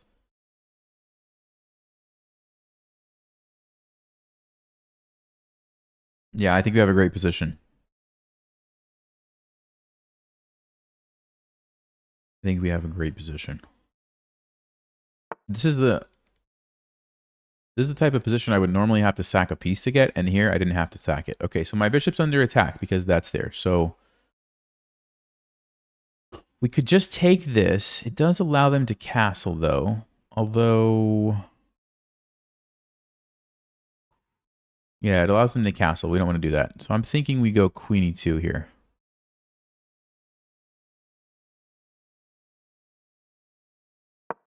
We cannot let them castle. And the way we stop them from castling is by keeping the bishop here. So we defend the bishop. That's the logic. Knight c7. But now I can take, and if you castle, you lose a piece. You lose the bishop. So knight c7 doesn't cut it.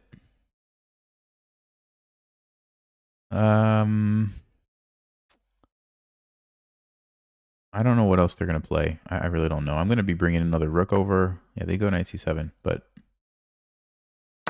doesn't work because of the bishop. You can't castle this way. The only option you have is here, but like I said, I'm just going to take a free piece.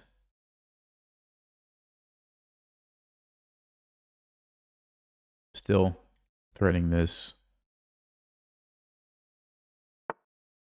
G6. Okay, I can't go back because that. All right, so you have to find a different move. How about rook e1? Doesn't matter. They take that if we have checkmate, right? We bring the last piece into the attack. Now we have bishop g5 coming. I mean, this is over. I wouldn't be surprised if they resign right here. Oh, they wanted to do that. I actually forgot about that, guys. Now, that being said, I still think we are winning. Let's see.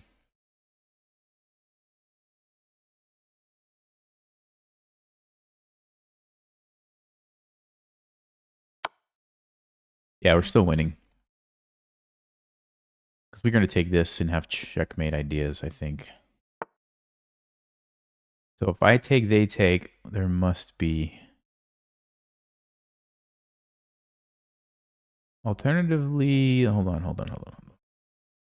Yeah, this has got to be a win. I don't want to spend all my time. Let's go ahead and do this.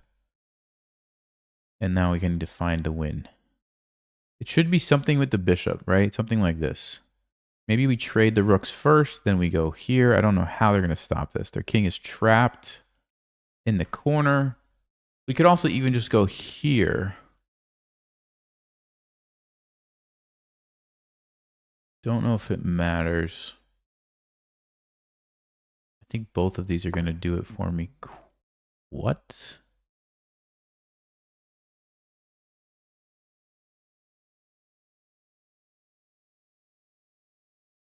Okay, queen h4. Let's see. Defends my rook, threatens checkmate. Do they have any checks? No. Do they have any way to defend this? Not really. H5 is probably bad. Maybe H5 actually. Okay. The other move is bishop here to defend that and that. Also, I could just go back, but then they're going to take this. No, I think we should go. I could even sack. Actually, wait. Maybe we sack first, then check. Okay.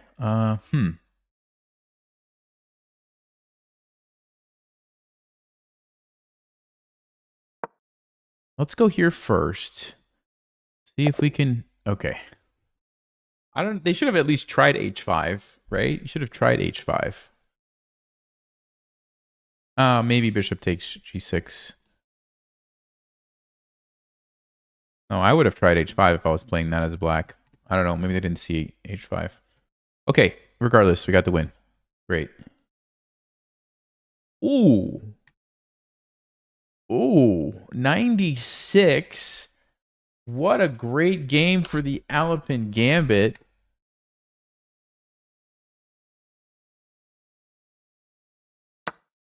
Now, to be fair, I knew most of this theory. I wasn't thinking. They did have the brilliant move there. Castles. Yeah, knight g5 was the move. Bishop c4 was the move. So I had to spend a whole bunch of time, but I did come to the right conclusion and play a good move. And c3. And here I missed. So I got the brilliant, played a good move, but I missed queen h5. What's the deal with queen h5? g6, and then what? Then you just go back. Okay, I'm not sure why it likes that better, but this looked pretty good too. Yeah. Takes f5, e1, check, takes, queen h4. So yeah, h5. I still would have had to find some moves. Bishop f4, I guess, is just crushing. Maybe that's why they resigned, because bishop f4, yeah, bishop f4 is not that hard to find, actually. Okay. Buy a brilliant pan pizza on me. Thanks, Mr. Nelgen. I will do that. Appreciate it. All right, guys. I think one last game. What do you guys think? What should we play one last game? We're 2473. We're 2473. Can you unblock Mr. Dude, the guy is obviously watching my streams. He's obviously watching. There's no way you place the same person like 11 times or something. There's like 11 or 12 times. Did I not update the brilliant already? I thought I did it. Didn't I update it? Did I update it or not? Somebody confirm if I update it or not. Dude, I don't know about that. If you donated $500, would I shave my head live? I'd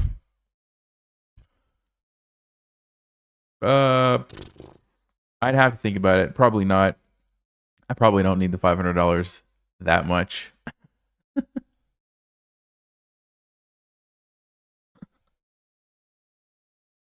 If it was 5,000, okay, then I would have to do it. But 500, I don't know. I'd have to check with my wife. I did update it. Okay. Okay.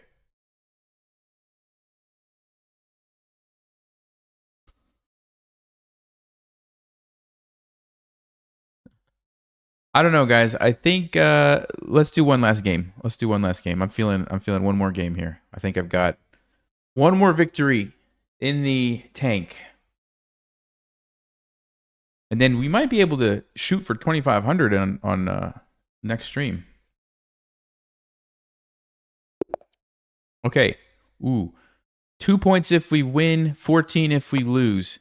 Don't love the matchup, but here we go. Let's see what the Stafford Gambit can do for us here. Okay. Okay, what's going to happen? Is it going to D3? So I know we're supposed to play this. Bishop E2. Whoa. Whoa, whoa, whoa. There's got to be a mistake, right?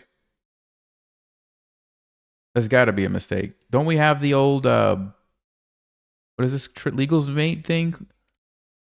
Here, check, here. I think that's a blunder.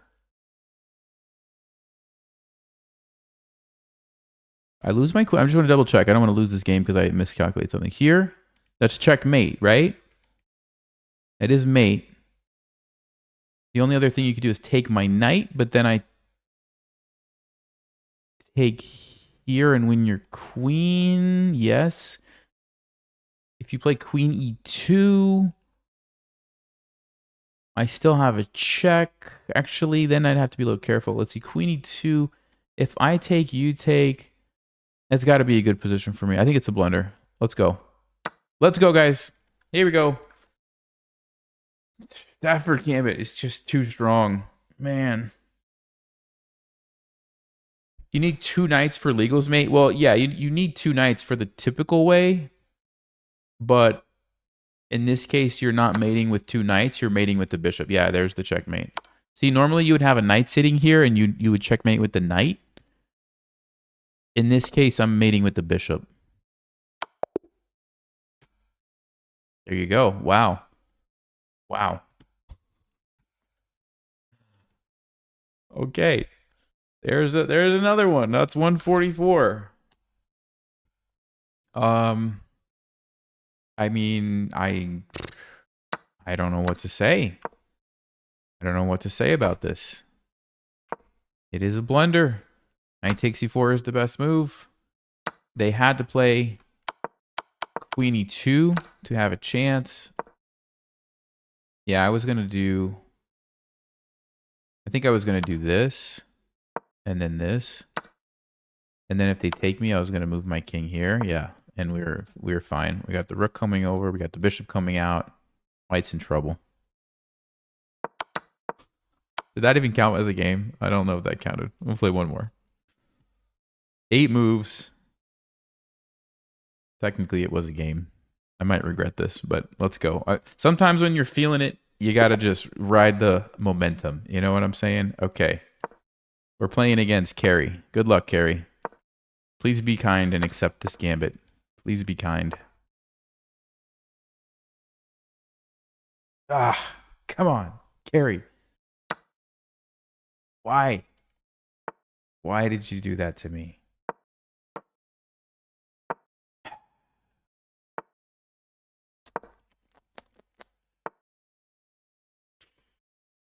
Let's play h3.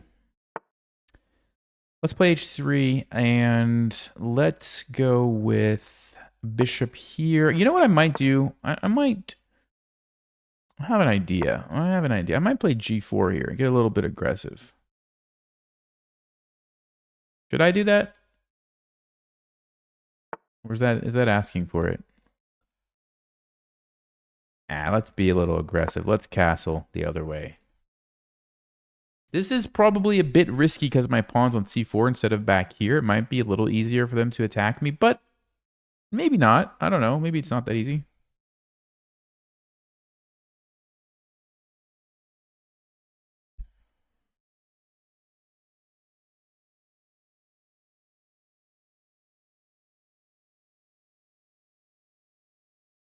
I read live chat. Yeah, I read live chat.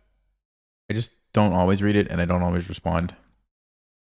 Okay, king b1 is usually a good place for the king to just tuck away from this file, so I'll go ahead and do that. And I am going to attack over here. I'm going to take my time with it. I don't think we need to rush. I do want to play g4 and then figure out how to get these pawns rolling.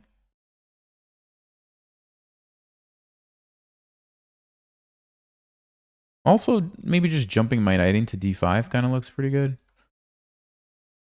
g4, knight d5, knight d4, h4, h5 could be another thing to try right away. I want to see how aggressive black's going to be. Are they going to just go for it or not? Because sometimes you could just defend. You don't always have to counterattack. Sometimes you could just defend against an attack. Yeah, like maybe that's what we're gonna do here. They're gonna be pretty aggressive with this.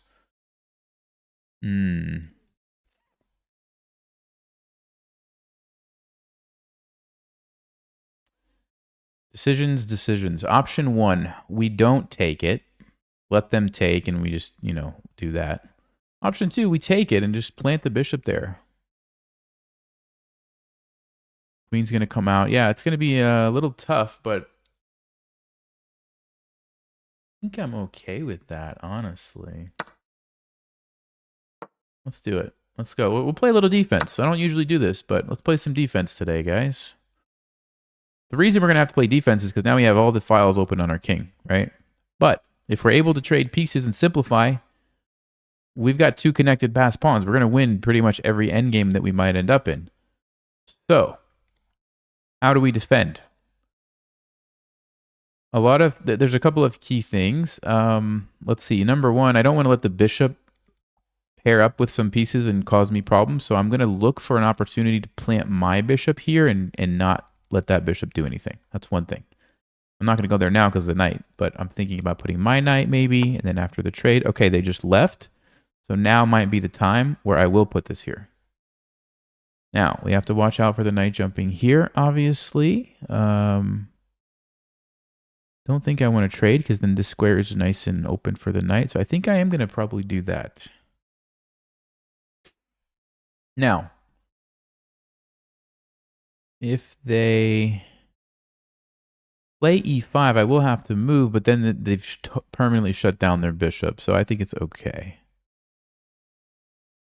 b3, we could play b3 actually. That's not as crazy as it looks because then we stop this shenanigans right away. And this is clearly where the knight is going. It's a very good square for the knight if it gets there. So I'm actually considering b3. The major weakness of b3 is the dark squares. But if we're able to get this here, like I just said, I think we're fine. Let's play b3.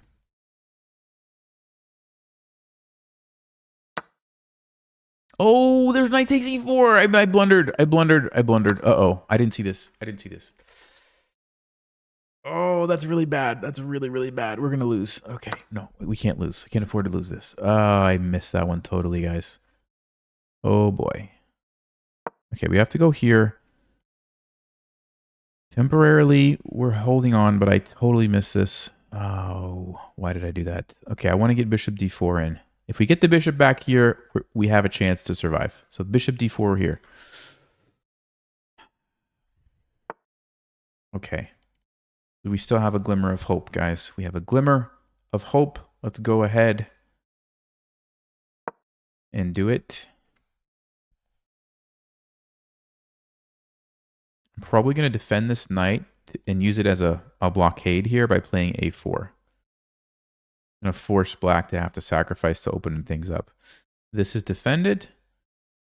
Now I feel pretty good. We've kind of neutralized the bishop. Even though I lost the pawn, it's not the end of the world. The big problem was that the knight almost landed here with the support of the bishop. Thankfully, we had it covered. But if that would have happened, it would have been game over. Whew. That was a close one, guys. That was a very close call.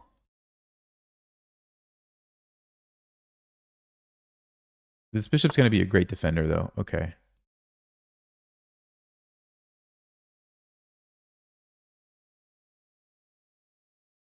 Ooh, they want e4. I did not see that. If we take, do we have any tricks? We get 2 pawns. We'd have 2 pawns in an endgame. That's not actually as bad as it might seem. The other thing I could try is here, queen d2. No, but it's defended twice. What am I saying? That's not going to work.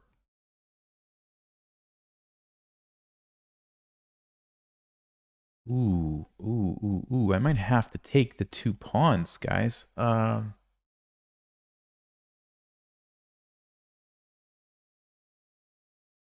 Oh, wait a second. Bishop c3, e4. Takes. Nope, that doesn't work.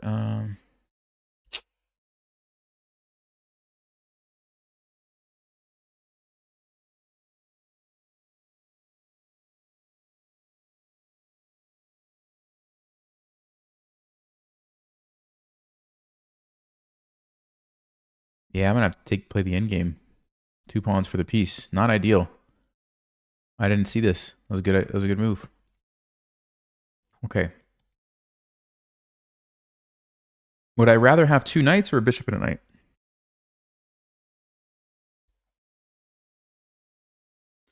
Probably have to keep the bishop. All right. I'm blundering this up, guys.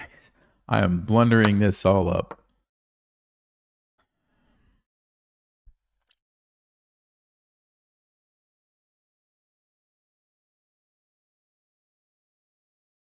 It's not awful. It's going to be hard for him to win still, I think. The 2 pawns are connected. There's nothing wrong with them, so you know, we can put up a good fight. Now, they might not trade the queens.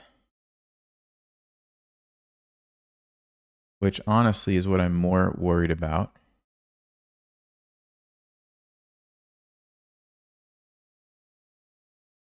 Just because the king feels a little bit loose. Yeah, I don't like what I did here. I don't like it at all.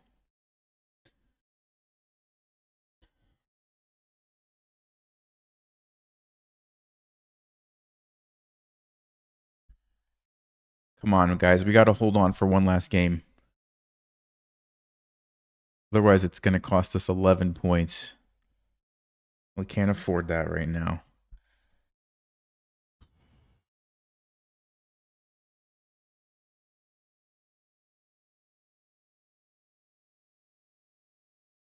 Still tricky. You never know. Okay, they're going to go for the pieces on the board. So what happens if I go here?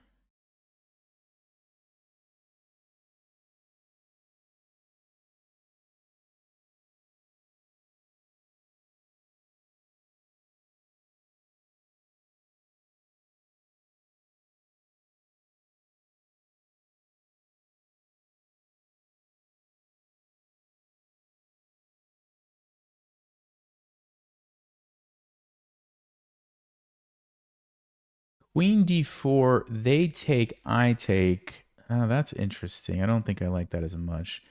a4, we have to keep this defended. Bishop d4 would save my pawn. Wow, what is happening, guys? Okay. d6. Queen d4, no.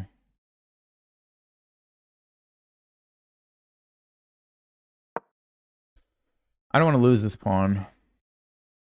This puts the queen in an annoying spot too, so I don't know. I think just try to play careful. Try to get this down into a time pressure situation and win on time. That's probably my best chance. So keep playing solid, tricky positions as much as we can and hope that the time situation helps us when we get lower.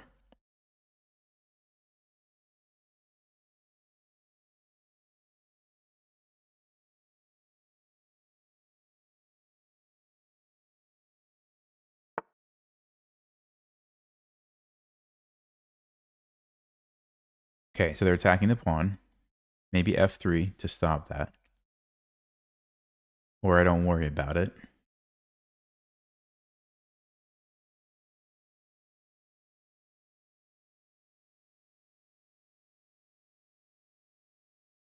g4. I don't know if we want to do something crazy like that.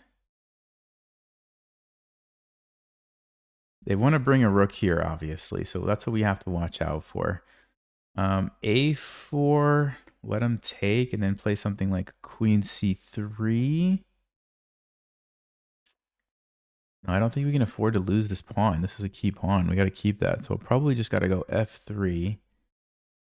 They're going to pin me. We have to move, but the knight's going to be hanging.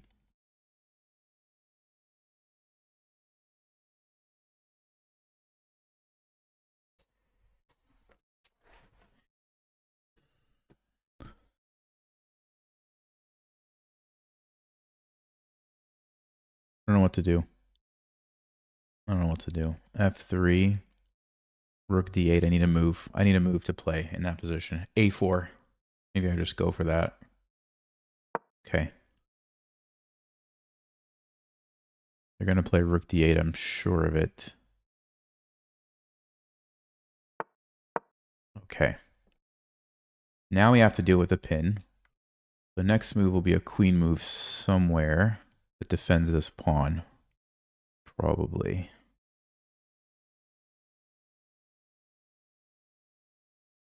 Gotta be careful with the pin. Gotta be careful for this. If this ever moves, happy to trade that off. They come over here. I think it's queen c3. Trade, trade, trade, trade. Somehow we're okay. Let's do it.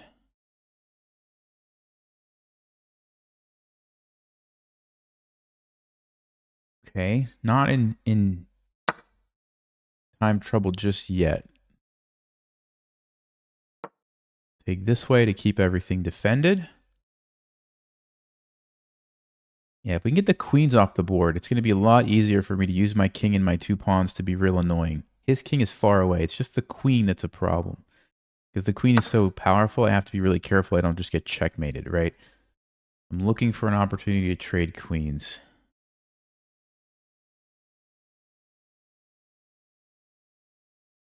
Queen b2 and the rook comes over. No, we take this. Okay. The rook can't leave. He's probably going to move a knight. Yes, yes. So I need to go like what? Rook c1.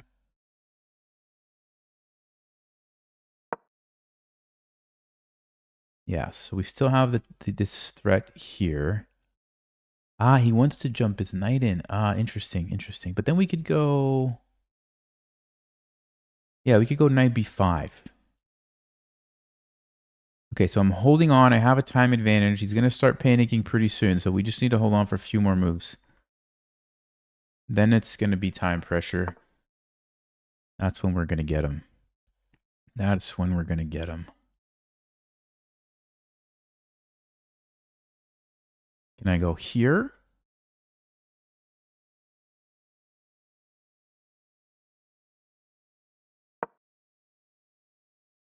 Threaten the knight, stop the knight from invading. This doesn't work because it's covered. There's no checkmate.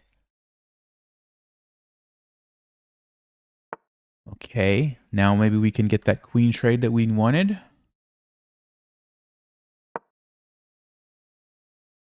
Keep the time advantage. Keep the time advantage. If he takes me, I'm taking with this guy, forking those. If he doesn't take me, he's going to have to spend some time finding the place to move to. Not easy. Not an easy position.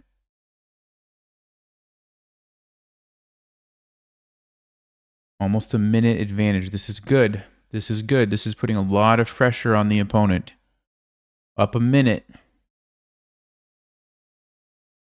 I'm feeling good about this endgame. Even though we're down a piece, we got the 2 connected pawns with the king's support. His king is way far away. That's not easy to deal with. So we just got to make the most of these pawns here, guys. Don't get forked. Watch out for the pin. But it's time. It is time. Actually, I'm going to stop him. This is not a fork just yet because I've got it covered, but I got to pay attention to that. I have to pay attention to that.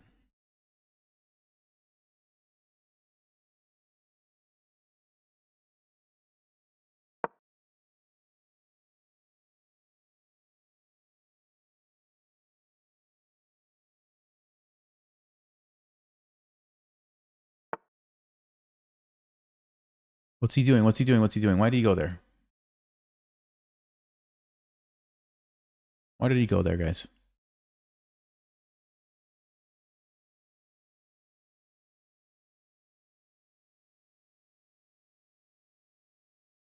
I want to get away from that fork because I feel like it's just waiting to happen, you know? If I want to flag him, I probably should leave the rooks on the board. Okay, let's go here. This is a tricky move. This is a tricky move. He's got to be careful. He's got to be really careful.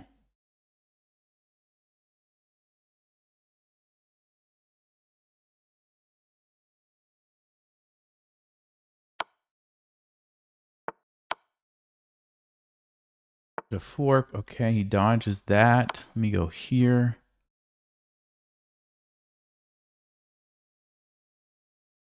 This is perfect. We're keeping the time advantage. We're getting him really low.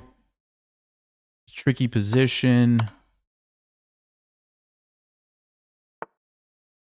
Okay, I think now it might be a good time to push another pawn. Which one? Here, maybe?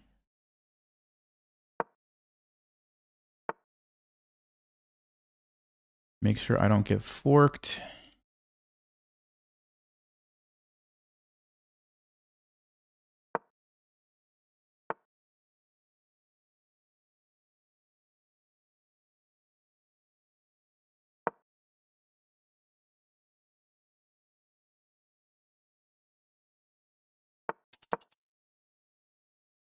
Keep putting the pressure. He's got 26 seconds. We're in striking distance to flag here, guys.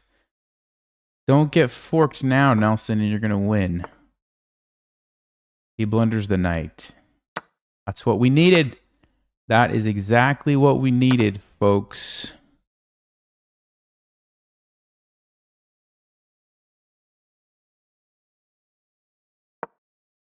Okay. Okay. Let me go here. Nope, nope, nope.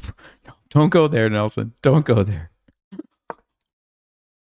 I almost did it. I almost did it. I'm so sorry, guys. Okay.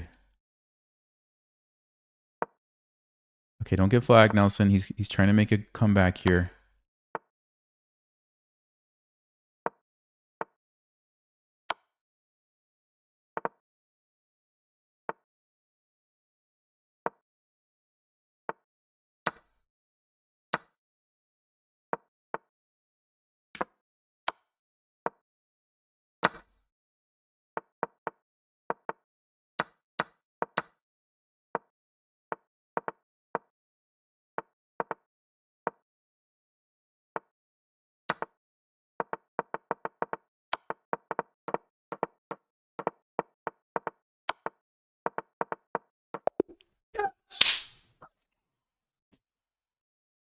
Okay. Whew. Ah.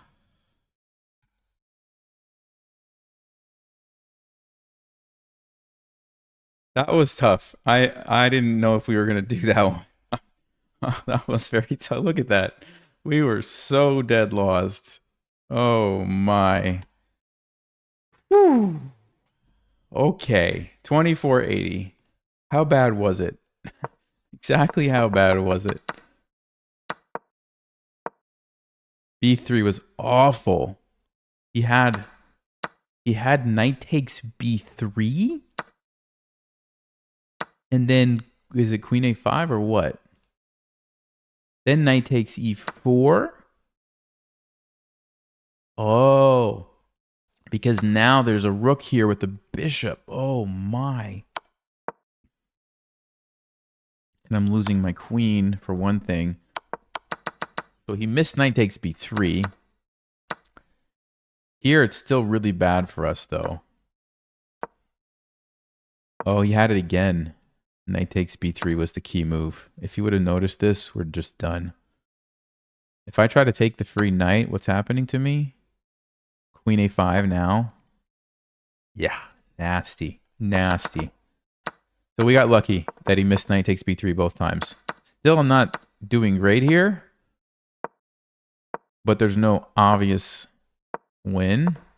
And then sure enough, the time pressure, we survived just long enough. And then once we traded queens, yeah, I was feeling good. Look at that. His advantage is gone once the queens are off. Because now these pawns are actually really annoying for black to deal with. 2480. Thank you, Jesse. Yes. Yes, we did it. I almost got forked at the end, too. That would have been a sad way to lose. Right here. I almost played king c4. Can you guys imagine that? He's got 19 seconds and I go here. Oh. Almost did it too. Okay. 2480. Okay, highest rating. No, this is not my highest rapid rating. So when you're checking someone's rapid rating, you what am I trying to see? Overview? Yeah. When you click on rapid, you have to change. You see what it says 90 days? You have to change that to all time. So my best rating of all time, 2490. But we're close. We're really close. 10 points from the best rating of all time. So I have to say, Stafford Gambit was great tonight. We had some amazing wins. Farmed some brilliant moves.